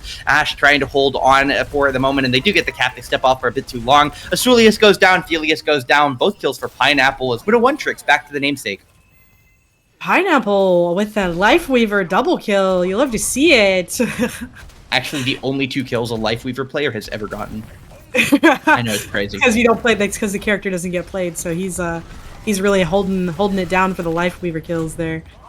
But we are on the second point, which is notably more. Everybody got a tick. They already got the first tick. Fluffy but Deadly he charged onto point, and he's just stood here, and he's at almost 50%. His Widow 1 tricks gets a headshot onto Finn here. Charge comes out, misses. Now it's going to be the nano onto Ash, but Ryan doesn't really care. He knows he still has the stats to make it happen. Fluffy but Deadly gets 2 Widow 1 tricks, and this is the other problem with 2CP. When one team wins a fight and the game is over, they just 2-cap.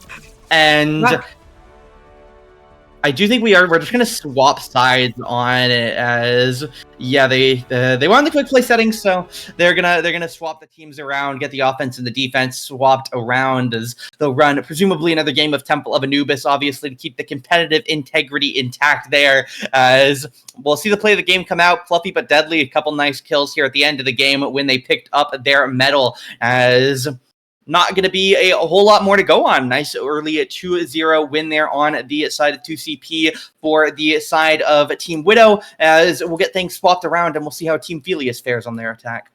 Yeah, I guess we're not going to see if we see Team Felius cap twice. I guess we're not going to see that overtime, but it comes the 2CP overtime can go for a very, very long time. So maybe I'm glad we're not seeing it. I don't know. I don't know what the game plan is going to be regardless. If they do both double cap, as regardless, we'll see for the moment. What do you think of these compositions?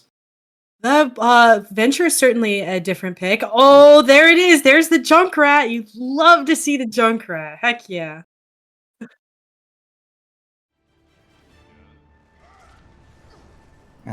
So we do get things going back in. Is worth noting, scoreboard a little bit out of date on the top side. Not really something we can immediately fix. So Team Widow has Widow on it. Team Felius has Felius on it. So Team Widow is the defensive team. They are the blue team. Obviously, the opposition red team that with Felius on Sojourn is going to be a Team Felius. As these are some interesting characters. I mean, Junkrat Lifeweaver versus Hazard Alari. I mean, this is chaos.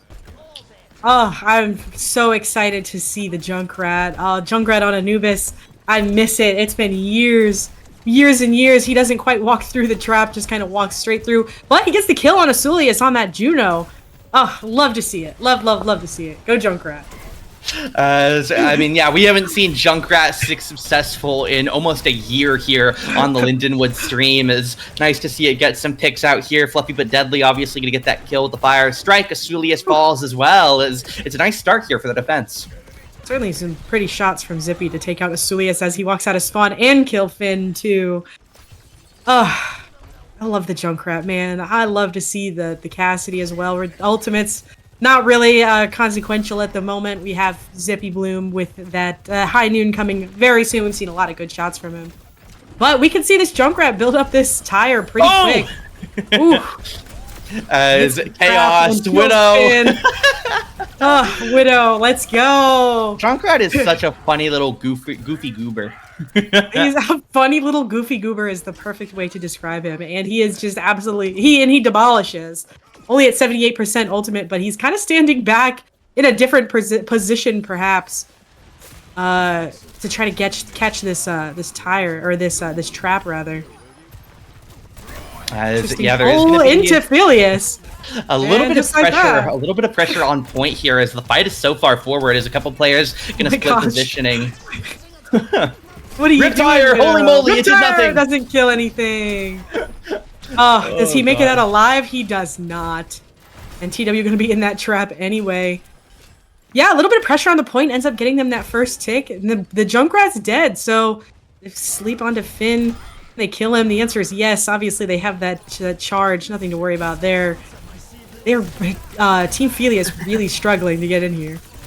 Ronan Tree of Lives for himself as he's 1v1ing Hazard and winning. He won. You gotta back it out now.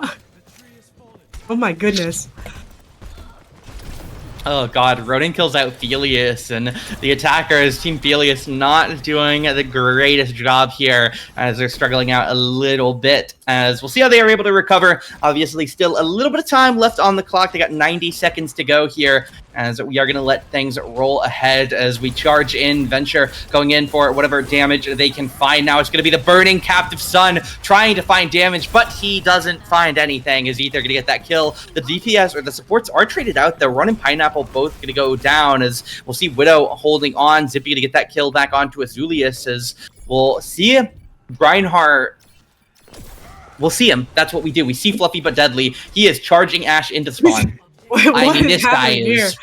He's not in the wrong zip code. He's not in the wrong country or continent. I mean, this guy is... getting a personal escort from Fluffy but Deadly back to the fight.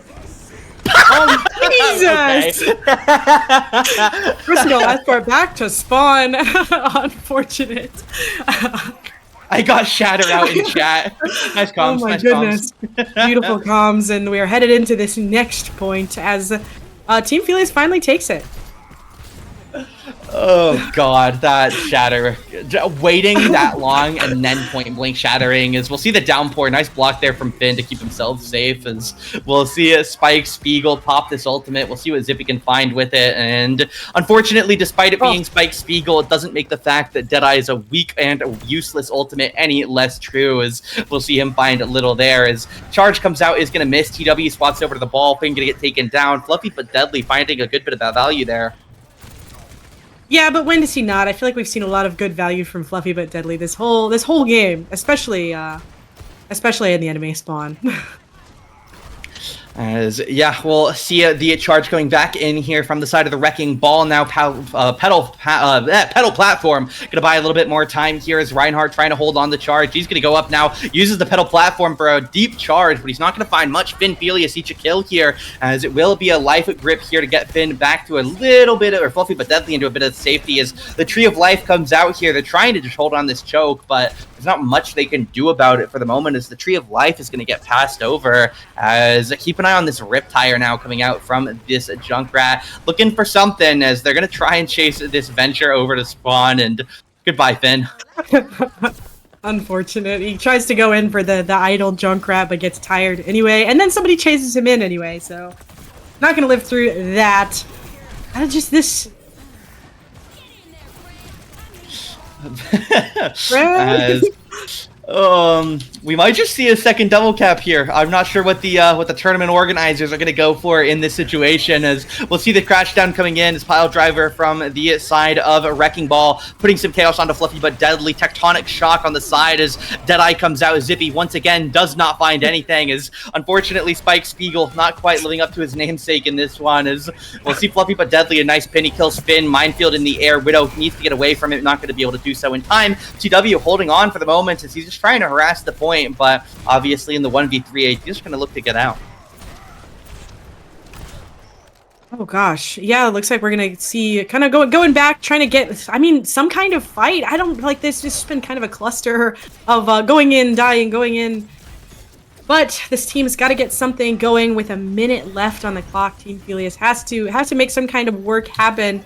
Into Fluffy but Deadly could be hard, but they're also going into two different support ultimates as well. And Widow almost getting good positioning, ends up dying anyway. Okay. Oh my goodness! I got a teabag. Oh my goodness! Reinhardt charge gets sent into the skybox, as we'll see for the moment a defensive hold here, as they do not want to go into a potential overtime. As again, we'll see the hold here. It will be a collapse back onto Finn, and 28 seconds on clock. They're starting to run out of time. They're starting to run out of time indeed. They have some stuff to work with, I suppose. But it's just 18 seconds left. There's a tire in their backline they don't know about. This is going to cause them to what's he going to find? He's going for the sky, going for Ether in the sky box.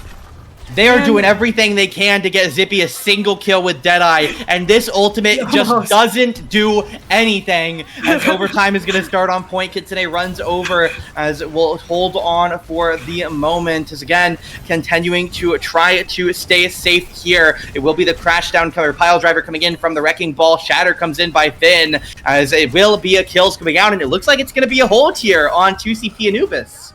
Yeah, we don't have to worry about the overtime anyway, as this team will hold it down, not letting this team Felius get in to the point, or maybe the opposite. Unfortunate for them.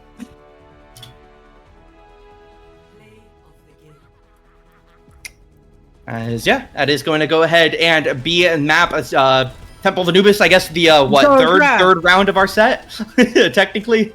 Junkrat! He's going in! He is going in. Widow One Tricks That walks was such a straight. great shot. So much aim and precision. It's beautiful. I love Junkrat. Bring him back. Yeah, so we're technically now just over halfway through our day. Best of one went 2-1 in favor of, I believe, Team Pineapple. Goats obviously ended 3-2, I believe. We saw there 2CP a 2-1 win, and we are heading over to draft. We're going to send things to a break, get everything set up for our draft, and then we will be back with our fourth and, depending on the length, potentially final match of the day.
Woo, we're back. We're back here with the Collegiate Crossfire, map 4 out of potentially 5. We're here for the draft, and this is going to be a bit of a complex one, but we're going to cover this as best we can before we get into the match. So to start, we are drafting characters for this match. Both teams are going to get some bans before the set, where they're going to ban a tank, they're going to ban 2 DPS that cannot be selected for the match, meaning you can get rid of Reinhardt if you don't want to see Reinhardt. You can get rid of Hazard if you don't want to see Hazard. Same thing with 2 DPS per team.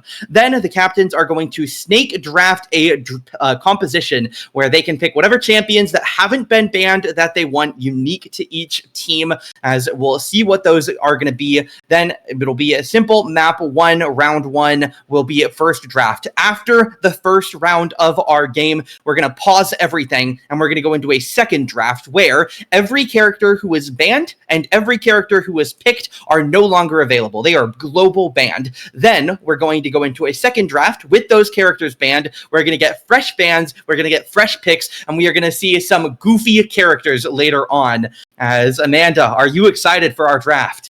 I'm so excited. This is something very different. I'm really excited. So let's get into it. So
okay, there we go. Finally, we think we have the audio all fixed up. Apologies for the slight scuff here as we see our bans coming in for our draft. Sojourn, Diva, Tracer all banned away by Team Zippy Bloom. Team Pride banning away Pharah, Doomfist, Junkrat. And then we're going to get in. It's going to be Team Pride on the defense on Midtown. They're going to pick up Venture first, and then it's going to be an Ashe pickup for Zippy Bloom. As we wait for the next one. And a Winston as the tank. So Team Pride don't really have to worry about picking their tank quite as quickly anymore. So I'd expect them to maybe pick up a prio support, Lifeweaver. Not exactly what I would have considered a prio support, but not really in a rush to pick their other support. I would assume they'll go for their second DPS here for whatever type of comp they want to play, but they do actually just prefer the Ana here into their comp. So we will see the side of Team Pride. They don't need their supports quite yet, so they'll pick up a DPS and a support here, I would expect. Yeah, the Genji going to get picked up. You mentioned potentially banning that one, so they now need both supports. They get their pick of the litter, obviously, with the other team having picked up both supports here. They'll pick up the Kiriko. Potentially, we'll see a Juno get grabbed as the other one. Obviously, some other options is Team Pride. They need a tank and they need a DPS. Yeah, it's up in the air. There's the Junker Queen, and we move on to the DPS is the last one they need. It's gonna be Torbjorn. Love to see it. Oh yeah. JQ Torb on the same comp is crazy.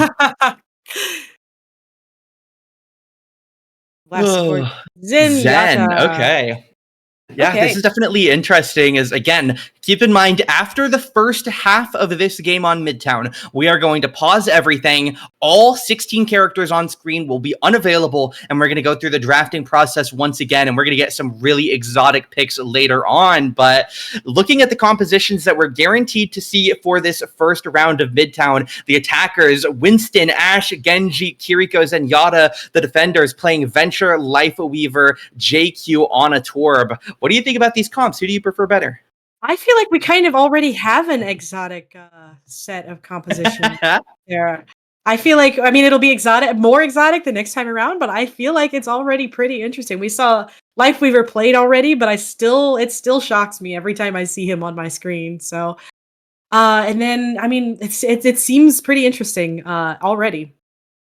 As yeah, definitely an interesting set of picks, an interesting set of bands there. As we're gonna get the lobby set up, make sure everybody gets on the right teams, get those names fixed up as we'll roll things in Midtown. Also an interesting map. What do you think of the map Midtown? We obviously don't see it that much. I like when they play Midtown. Obviously, like you said, we don't see it much, but when we do, when it's the Lindenwood team, we tend to see a pretty gnarly Winston defense comp, I believe. So obviously, not going to see that today, but I do like Midtown for that reason. As yeah, it is worth noting at this point, unless this Midtown set goes quickly, I don't think we're going to get to our capture the flag match tonight. As obviously we'll wait for an official decision on that post the end of our draft matchup here. But regardless, getting things ready for Midtown, I definitely think this is going to be interesting. We saw a different set of characters than I would have expected. There's some interesting bands I think getting put off the table there, but regardless, we're making our way into Midtown. What do you think's going to happen this game, especially considering our known comps? No swapping. Oh, gosh. No swapping, no comps. I don't know. Maybe one team holds it down and if you can't swap, then you have to like figure out a different way to play. So maybe we'll see, I don't know, some unconventional strategy, perhaps. Hard to say, Xander. And yeah, I do think it's definitely interesting. A lot of games that have competitive drafts like this, where you're drafting against the other team. You think of MOBAs, you think League, you think Dota, and these games are all games where the team that gets a lead or like starts to win fights gets an objective lead. And obviously you can talk about ult charge being based on the team that's ahead, or you can talk about perk progress being based on the team that's ahead, but there's nothing as rigid as the gold and the item system that we see in those other games. So it'll definitely be interesting here, as there's not, again, as you mentioned, it's not very easy to just swap how you play your composition, right? These compositions function in a specific way. They want to do a specific thing, right? Like we see Winston Genji. This team wants to get to the back line and harass them. So if they aren't able to succeed like that, I really don't know what that Zippy roster is going to get going. You might have some decent opportunity to get in the back line and find like a good person to harass. I mean, you can harass both supports decently. You can harass Felius on that Torbjorn as well, but turret obviously adds some different problems. But like if you don't get it in there, you don't get in a good position, like Asulius not in a terrific place there, ends up dying. Pride ends up dying right behind him. Then you just don't have the good opportunities there. As yeah, Winston going to jump to a safe corner. Torb turret going to get taken down, as it is already going to be a target onto the first point here, as it should be the first tick grabbed guaranteed. Ana's almost back, so maybe they'll try and change up how they want to retake this. As JQ waiting for that moment to go. It is Ronin on the JQ, so not the most conventional. Pride going to dash out, now go underground, as first tick is secured, second tick not quite going to get grabbed up. Pineapple kills the Genji here, as Widow One Trick's going to get taken down. Second tick confirmed by the Winston, as he's holding on. He's just going to try and force a triple cap. He's going to make them come out of their little safe corner here, as Venture are doing a good job stalling on point, but not really much else to do. He gets through a window as Winston messes up the jump there. A bit of uncharacteristic mistake there by Finn, as he lets the Venture get away. Life Grip comes out, but he's just going to re-harass the point, as Venture has to come contest it. Pineapple, the same Tree of Life goes down, as the blue side just trying to charge in, but the Tranquility going to come out as Genji dashing over to stay alive inside of it. Pride, though, does kill Ether despite the Trank being up. They drop 2 players during Trank, and that is definitely not what you want to see. But regardless, unless Ronin can get value here, if he goes down, the point is going to get insta-grabbed. Asulius going to come over to cover it. 99.9% here. Finn got even back to the point, even a quarter of a second faster than we would have the end to our counter. But Finn goes down, and it is going to be a ult here at literally the last moment. Oh, the teabag from Ronin. That's certain. I don't even know what to say about it. But kill. Finn ends up dying there. 99% is crazy. 99.9% is crazy. Ronin gonna be able to take out Widow as well. This is where I think the struggle is, where you just, I mean, they're getting really close, but you just have to play a certain way, and if it doesn't work, you're stuck, and they're just really struggling to finish this off. You kind of have Finn getting a lot of this space, getting the percentage that they have now, but at the end he's gonna end up dying here. Widow probably gonna end up dying as well. They just have to find the right opening here, and they have a huge.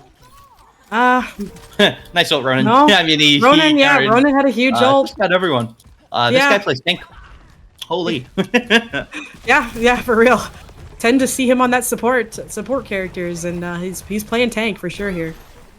As we do see some ults on the board, Tectonic Shock available, Nano available, Molten Core just about up, the Blade available as well for Widow One Tricks. As we'll see how they can hold on here. It is going to be the anti coming out. Zippy and Fathom going to get harassed out pretty heavily. Tectonic Shock comes out. Pride going to be a bit of danger going back forward as Winston jumps away. Pride not really going to find that much with the ultimate. He's trying to harass the Winston, but he can't get a kill with it. So Pride ends up just losing out the majority of his ult. Blade comes out now, frontline by Widow One Tricks. He's almost going to get one tap, but Suzu buys him a good bit of time. Now he's going to take down Felius. Molten Core, I think, got canceled out there. It only got a couple drops out as Ronan doing a good job stalling out on that JQ with the Nano, but is eventually going to get taken down, not able to retrade onto the targets as Pride kills Widow One Tricks, but the rest of the team trying to panic heal Finn, and they're charging at this point. Half a minute to get this tick.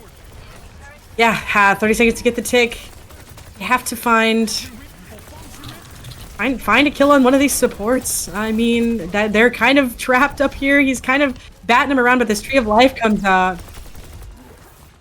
Yeah, it does look like they're finally going to be able to recover enough here as they're putting some pressure on the point. The blue players just don't really seem that connected. They can't really get a good play going here, so it is just going to be at that point grabbed. 2.5 minutes refund on the clock. Snap kick kills Pineapple, but again, the blue team are just going to drop out here as Red will start pushing this point forward as we'll see how they're able to hold on. Again, 2:15 on the clock now as they got to make their way to that next checkpoint. Yeah, finally capped. I mean, you love to see it. They have some ultimates on the board, the 2 support ultimates, but I don't know. Sometimes it just doesn't. The support's ults coming out doesn't really end up mattering, but nothing on the board for Team Pride.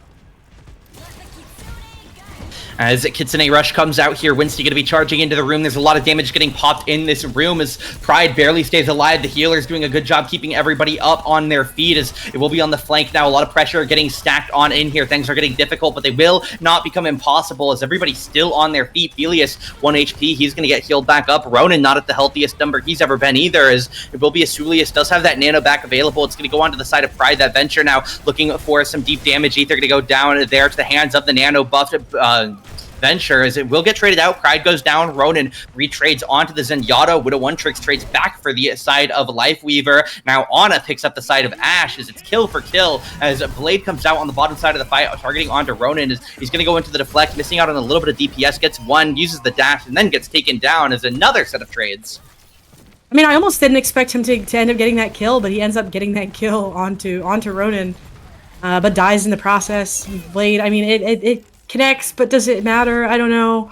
Hard to say, but lots of ultimates on the board in this next fight. You gotta find a good place to go with it. As, yeah, will simply be a bit of stability holding on here. Widow One Trick's going to break that Torb turret down, 40 seconds clock, and they're just waiting it out here. The defense aren't really in a rush to get a fight going here. Obviously, whatever poke and chip they can get going is nice. Bob now onto the backside of the fight, going to be targeting these supports pretty heavily. Tech shot comes out. Bob is going to get slept on the back, but he's going to wake up and he's going to start ripping DPS into these players as it is going to be the Tree of Life now trying to block Bob away as we'll see it by breaking up behind the point here. 15 seconds on clock, and if the attackers cannot get a hold on things right now, they're going to struggle quite heavily here. 10 seconds on the clock as they're at the bottom of this road tunnel. Rampage comes out. Winston drops the primal now as it is going to be continued chaos charging forward as we'll see onto the side of the Winston. Sleep comes out. Overtime starts as Winston has to try and get back to the point, but he gets dropped down, and that's going to be round 1, 86.5 meters into that first mark.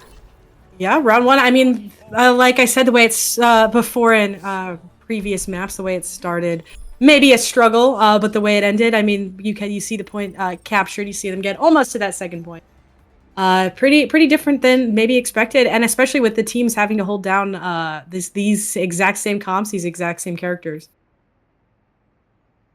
Yeah, so if I understand things, I believe that we're going to pause the game before they get things started, and we're going to head over to our second draft, especially considering that. Is there anything that you would expect, Amanda? I don't know. Maybe we'll see Zarya. Maybe what other tanks are there? Diva. I don't know. I think Diva got banned. Oh, you're right. You're right. She did.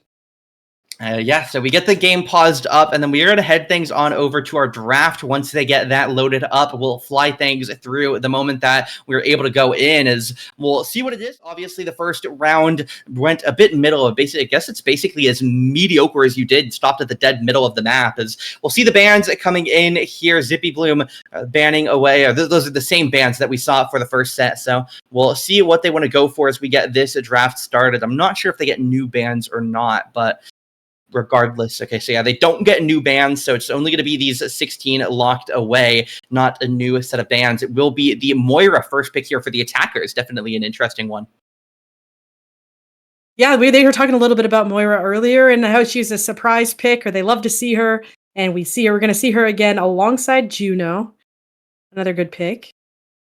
Yeah, I definitely wouldn't be in a rush to pick up a second support there. They are going to just lock in their power tank, which leaves Team Pride definitely not needing a tank here. I don't know that they're in a rush to grab their second support either, unless they want something specific, which they do. They want the Lucio, so I'd expect a DPS pick to come in here. Not much else makes sense. They just grab whatever they see the highest prio on, what they want to play with Moira Lucio, and that's going to be a Sombra, as Zippy Bloom's team, they have a tank. They don't need another support yet, so they should just pick up both of their DPS here, as we'll see what they want to go with. It'll be the Cassidy to join Hazard and Juno, as we'll see what their next pick is going to be. Again, it should be a DPS by all means, as it could be another long range, could be something that likes to get a little bit closer, and they're just going to go for their second support here. They're just going to take a brig. Yeah, I'm going to go with the brig, and we're going to see probably another DPS, obviously maybe the tank for Team Pride. And it's going to be Reaper. You know what I think is going to come with the Reaper? I think it's going to come with the Zarya. I think that's what we're going to see this time around. And I am right. Reaper, Sombra. Yay. We are so back. Cooking chat, as they say. Died 2024, born 2025. Welcome back, Zarya, Reaper, Sombra. And going into this next one, we have to let you know, I believe that the scoreboard is going to be wrong again. So the Zarya teams are wrong in the draft. Okay. Oh, okay. So it's Team Pride defending on the bottom, and then Zippy attacking on the top is, I believe, what we're being told. Yeah. So yeah, it is going to be the Zarya Reaper comp for the side of Zippy Bloom's team, and then the opposition, of course, going to be for the others. So definitely an interesting draft. I mean, I've always been a fan of the Zarya Reaper Sombra. I have talked well for this composition for... How long have I been at Lindenwood? Just shy of 2 years now. I've always been a fan of this composition since we first played it with older Sombra. As on the other side, Hazard is, air quote, the best character in the game. We'll see how it pilots. We will certainly see how it goes. I mean, we saw a little bit of him in the past games today, but we'll see. I mean, maybe it's the pick. I'm really excited to see this Zarya Sombra Reaper composition, however. Been too long. It's been way too long.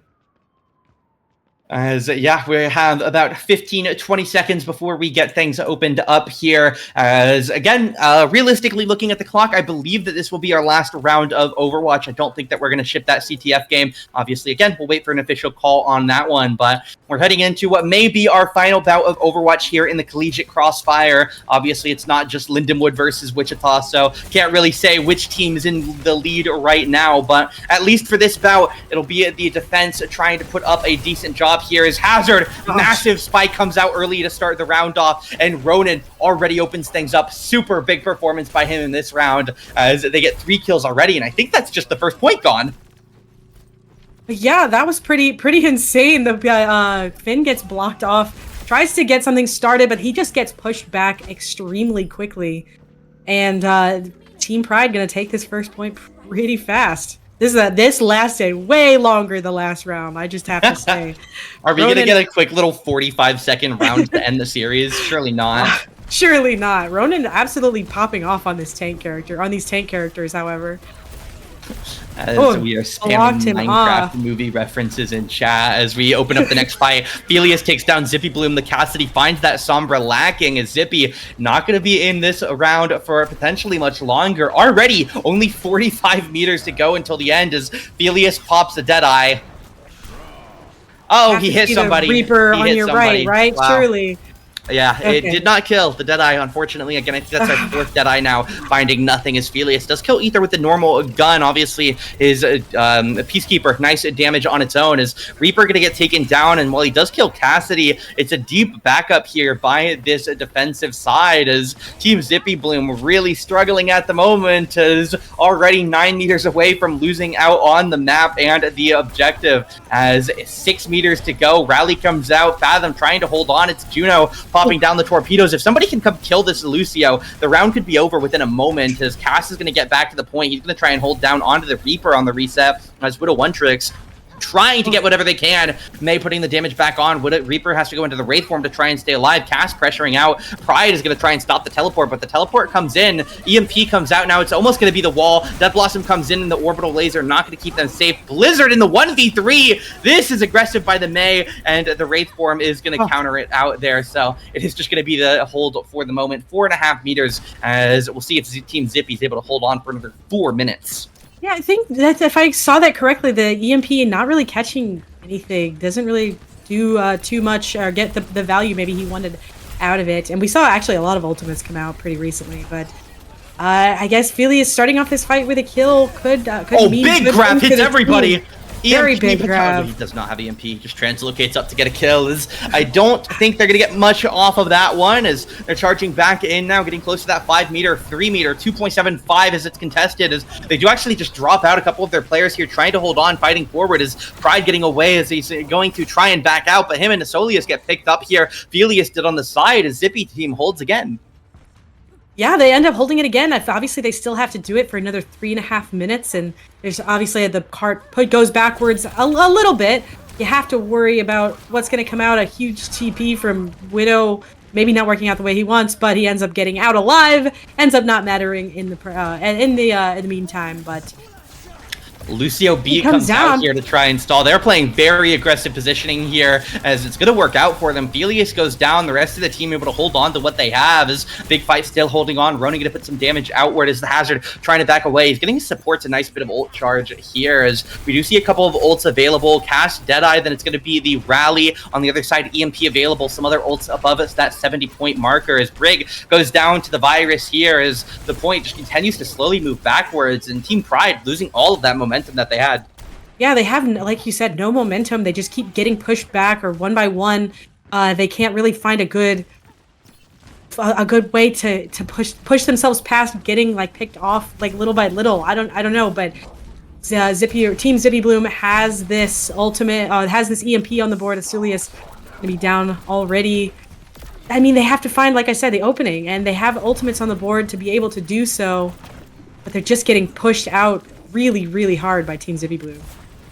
And yeah, I mean, this point has lost a lot of the progress that it previously had, and they are playing super aggressively here on the defense here. EMP comes out, it hits on everybody, and that is the Zippy Bloom EMP we like to see. The team not really able to follow up on it as well as you would have liked to when you hit 5 with that big ult, but it will still be a holding on for the moment as the side of Team Pride get out of their spawn for the first time. Now Juno comes in, Orbital Ray on top, as we'll see layers of defensive abilities here as they try to move on forward, as we'll see it just continuing to push in. It'll be the Moira ult coming out now. It's going to be a lot of ult stacked in. Blizzard comes out. Deadeye now trying to find something. Widow One Trick's going to get joined as 2 players are able to tank that grab Death Blossom, and I think that's enough for them to win. It's Fathom and Ether versus 3. Hazard's low, but it's Lucio versus 3, and I just don't think that Fathom has it in him. I don't think the character has it in him, as it's a hard effort here. He is going to go down. Sombra is sprinting across the map to try and get here. Zippy and Reaper, that's Widow One Trick's trying to join. The rest of the team, though, going to get back here on the reset. Asolius is going to be joined by Pineapple to try and keep these players alive, but it's hard to push in without your tank. Hazard on the way with a downpour, and what looked like it could have been a sweep of a round has suddenly gotten relatively close. 50% or 50 seconds on the clock. Most ultimates down below 50% on its own right now. Hazard downpour, the sole exception. Lucio beat for the red side up soon as well. Downpour grabs 1 under, but they aren't going to get punished super heavily. Zarya Bubble going to keep them alive for the moment, as it will be 5 meters away. 36 seconds on clock. Finn almost going to get taken down. Zarya Bubble needs to come in soon, but it's going to be the beat in a replacement as Blizzard comes, or the pseudo Blizzard comes out in form of the cryostasis, as we'll see continued hold, but the Deadeye comes out and the Maywall blocks him off. Maywall C9 gives Team Pride the win in our draft. Oh my goodness, what an ending fight just to end like that. What a game. What a series. I guess, technically. Oh God. I mean, yeah, what a goofy way to end it. You struggle to win a fight for 4 straight minutes and then you get a Maywall C9 to win that out. I mean, you know what? Fair enough. Draft is draft. Scion backdoor in the form of an Overwatch checkpoint as draft is over. And unless we go to CTF, which I don't know what we're gonna do. We might chat with some of the players, but regardless, fun day of Overwatch. We're gonna send things to a break and we'll be back with something in a few minutes.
And welcome back from the break, everybody. We are joined by Pride. I don't think he has a camera on him right now, but hello, Pride. How are you doing? I'm good. I do have a camera, however, it does not look good enough. No, understandable. Understandable. So we talked a little bit about in the stream your relationship with Lindenwood before tonight's show match. So why don't you give us a little bit more of a detailed description of your relationship with them? Yeah, so it initially started when my captain found a random scrim, and at first I thought it was just, another scrim, another day against a team that's not going to blacklist us. And then, over the course of 10, 15 scrims, we really got to know each other, and we started to have a lot of fun together. We started to do a lot of things that normal scrim people you would not hear from again, like the Nano Torb Hammer 1v1 for point. You don't get that one quite often.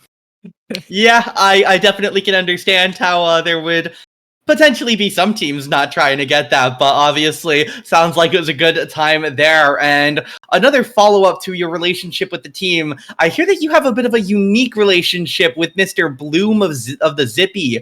Give us a little bit more insight into that specific one-on-one matchup, I suppose I'll say. It started because he's the only other person I've seen play Venture in a scrim and not immediately swap, and so it was just immediate respect/love. And now he's mine. And at one point he will vanish from campus, and you're not having him back. Sorry. You got evidence right on stream here.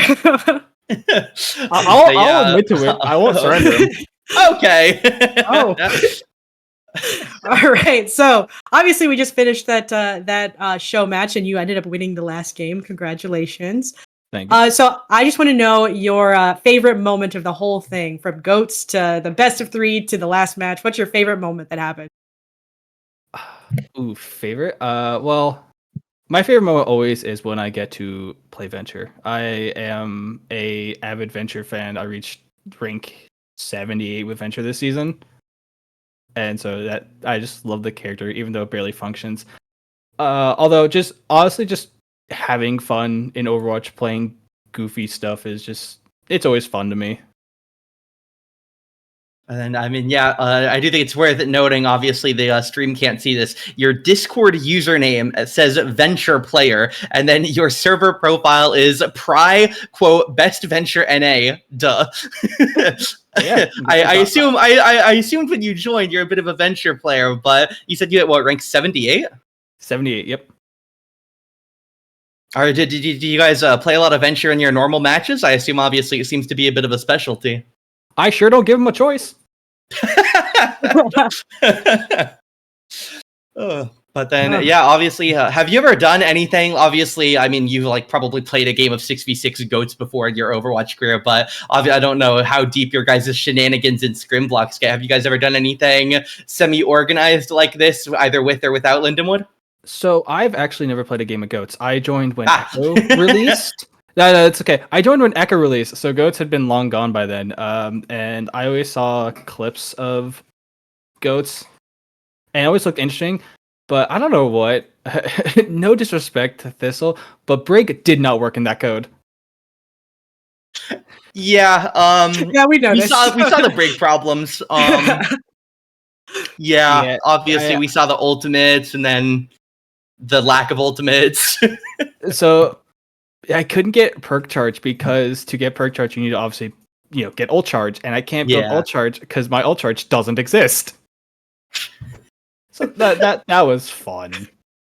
But then yeah, so tell us a little bit. What was your, out of the 4 game modes that we played, obviously we didn't get to CTF, what was your favorite one that you played in overall out of the sets? I only played in the goats and then the fearless one, and my favorite one is definitely fearless. I understand people respect goats, and it was not that time. However, Venture go burr. It definitely looks a bit goofy in Overwatch 2 with everything rebalanced for solo tanking. Absolutely. It was also really fun because I got to watch Ronan struggle with tank, and that's all I was here for. We thought Ronan was kind of popping off in the draft. He had some nice plays. He did.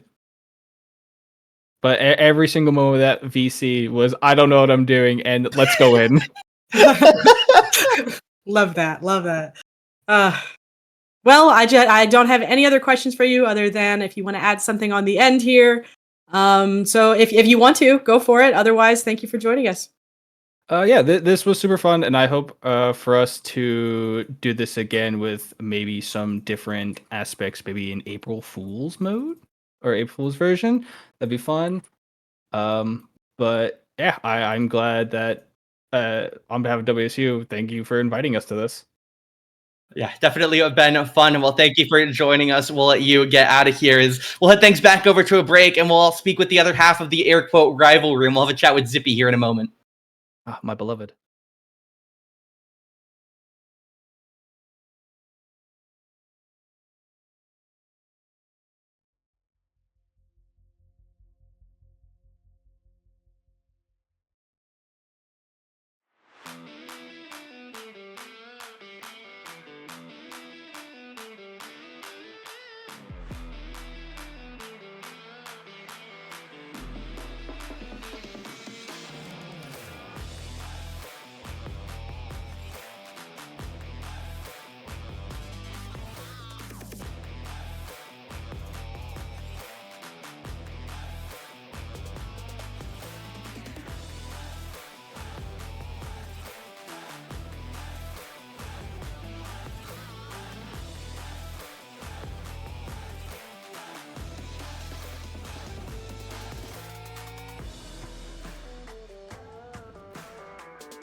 And welcome back. Once again, we have another interview coming right now with Zippy Bloom. Zippy, we heard a little bit about your relationship with this team from the past, but and in the past interview. But I want to hear your perspective. Tell us a little bit about the relationship you have with this team, with the Wichita State.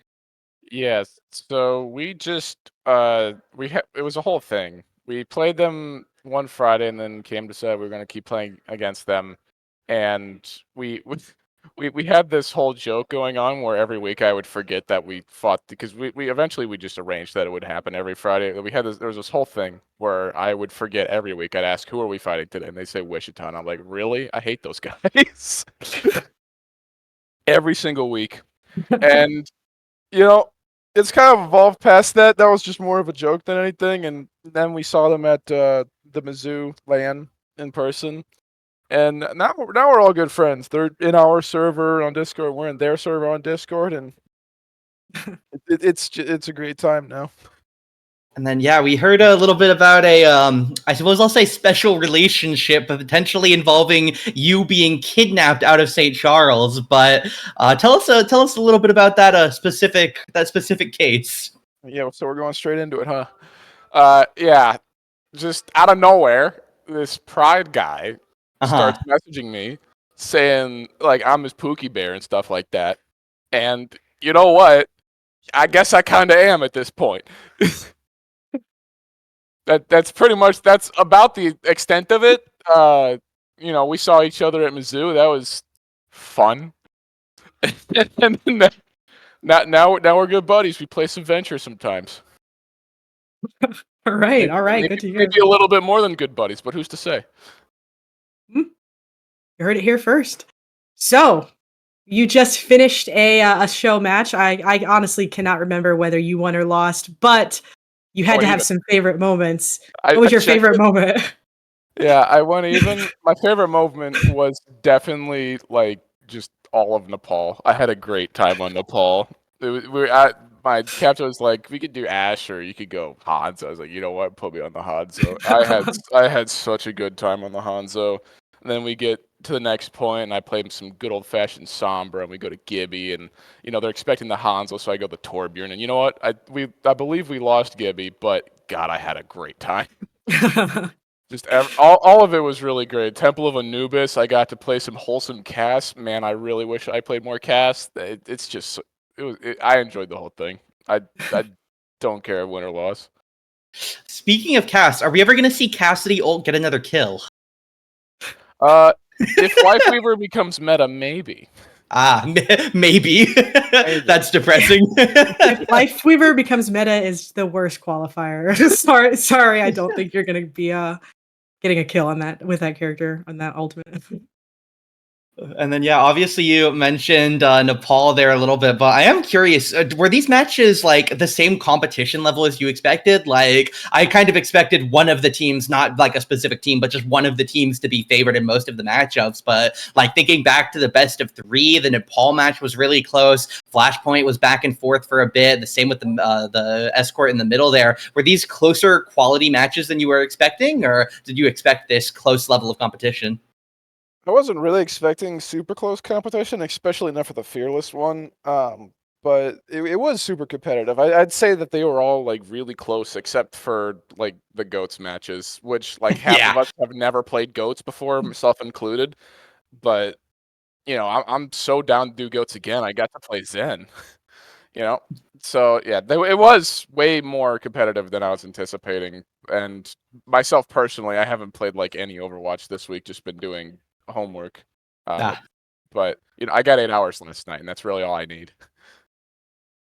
There you go. And I have another question. I don't think Xander's gonna like, but I'm gonna ask it anyway. What was this draft strategy? If there was any, let me know. For the Fearless games? Yes. Yeah. The first round, I chose tank off rip, which apparently was not the correct move. And then they counter comped it. It was really funny. All of Kellen Ronan's like best tanks immediately got banned or picked. So yeah, the attack was rough. The defense I was expecting to go a lot better, but we kind of just got steamrolled first point. But the team comps, I don't claim to be good at building team comps, and to be honest with you guys, I was kind of checked out when I was building these team comps again because of the homework. But yeah, it's just kind of how it went. And then, yeah, we won't hold you for too long, but any other comments, anything of the sort before we let you get out of here? Yeah, I think we should do this again. It was a good time. That's it. Well, thank you for joining us. We'll let you get back out of here. Go celebrate the various wins and or losses and or venture games, I guess. But obviously, thank you for joining us. Definitely was fun to watch. Thanks for having me. And yeah, Amanda, anything? Certainly fun, except for the Goats game. I think that I certainly would do it again. It was a very good time. I had fun. Yeah. definitely think we got to get capture the flag, move to the middle of the map set to guarantee at least a game of it. But maybe we'll see some other arcade modes. Maybe we get some 3v3 elim or whatever other random arcade modes. I know they have more. I don't know all of them because I don't really play Overwatch these days. I know Total Mayhem. I think that's the one where you get random characters every time you die. Total Mayhem would be a good time. But regardless, I think that'll about do it for us. Obviously, most of our seasons have ended here at Lindenwood Esports, so I can't really tell you what we're going to be doing this week. But realistically, keep an eye on the Twitter. We'll have updates anytime we do anything like this. Obviously, thank you for joining us today for the Collegiate Crossfire. Anything else, Amanda? Nope, you covered it. Thanks for joining us. Yeah, well, thank everybody for hopping in, chatting with us today for these chaotic matches. Obviously, has been a fun time. And whether it's in a week or next semester, I thank you all for joining us, and we will see you again next time.